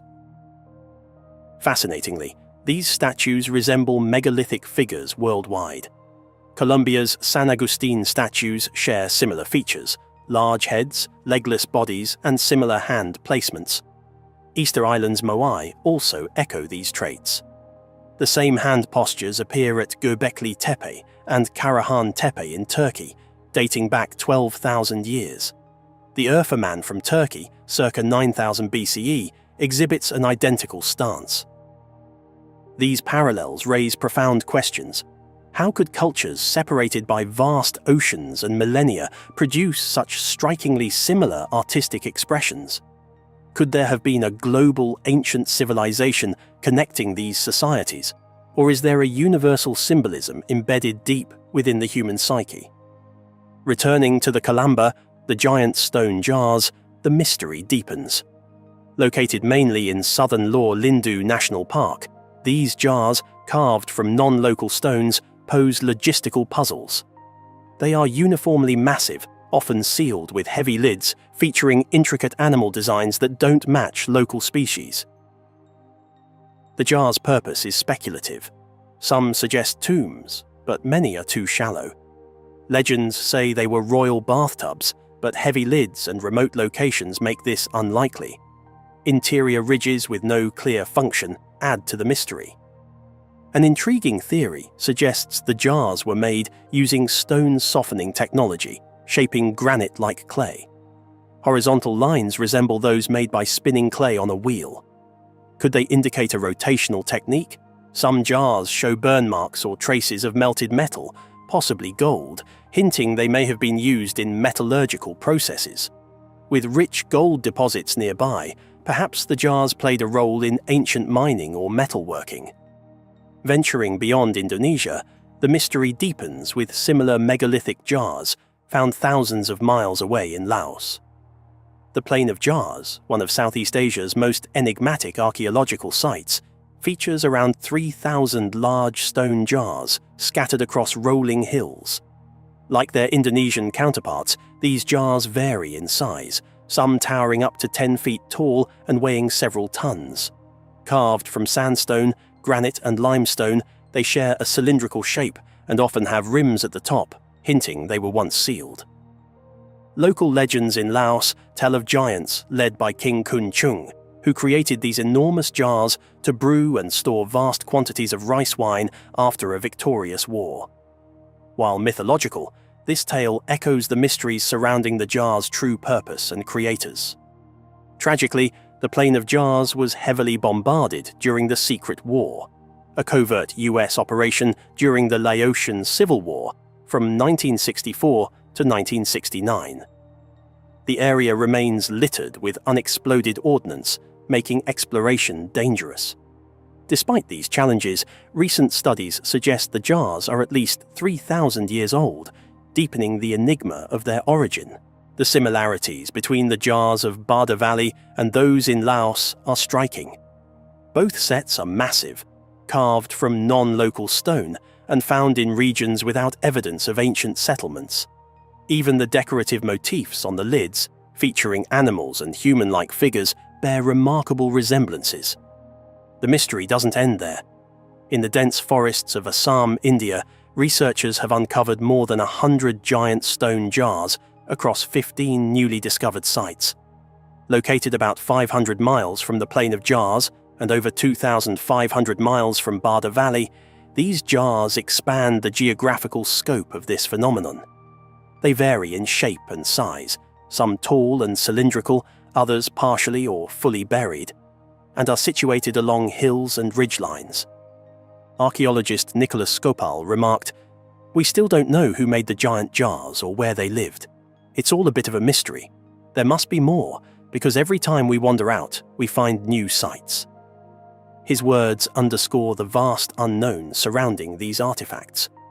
The consistent appearance of these jars across distant locations suggests more than coincidence. Could there have been an ancient civilization with far-reaching influence across Asia? Or did multiple cultures independently develop similar practices? Researchers acknowledge connections between the jars in Indonesia, Laos, and India, suggesting a cultural relationship transcending borders and time. As research continues and new discoveries emerge, perhaps we will one day unravel the secrets within these silent sentinels. Until then, they stand as enduring testaments to human creativity and the mysteries of our shared past, a past that challenges our understanding of ancient civilizations and their interconnectedness. If you liked this video, then you're going to love our next adventure. Venture to the mystical Vottovara mountain in Russia's Republic of Karelia, a place steeped in ancient lore and shrouded in mystery. For millennia, Sami shamans have revered this enigmatic mountain as a sacred site, conducting rituals amidst its strange megalithic structures and energy vortexes. Explore the perplexing Sades, 1,600 sacred stones arranged in a baffling order, and the enigmatic well, believed to be an ancient, artificially constructed water reservoir. Could these be remnants of a lost civilization or evidence of ancient technologies beyond our understanding? Join us as we unravel the secrets of Vottovara Mountain, a place where the veil between the physical and spiritual worlds seems to thin. Deep within the unforgiving wilderness of Russia, where ancient forests whisper secrets and shadows dance with the unknown, lies a mountain shrouded in legend. Vottovara, a place where the laws of nature seem to bend and the boundaries between the real and the supernatural blur. Here, trees twist in silent agony, their forms defying logic and reason. An unsettling silence hangs heavy in the air, broken only by the wind whistling through the skeletal branches. Life, as we know it, seems to have abandoned this place. Locals call it Death Mountain. Scattered across this desolate landscape are thousands of ancient stones, the remnants of a forgotten past. Were they placed by human hands or by forces beyond our comprehension? What secrets do they hold? Ruins emerge from the undergrowth, hinting at a lost civilization, a culture that vanished into the mists of time. Who were these people? What knowledge did they possess, and why did they disappear? On the shores of a nearby lake, ancient rock carvings whisper tales of a time before history. Strange figures and symbols, etched into the very fabric of the mountain, offer tantalizing clues to a forgotten world. Is Vottovara a window into a lost civilization, a place where the veil between worlds is thin? Or is it merely a natural anomaly, a testament to the power of human imagination? Join us as we journey to find out.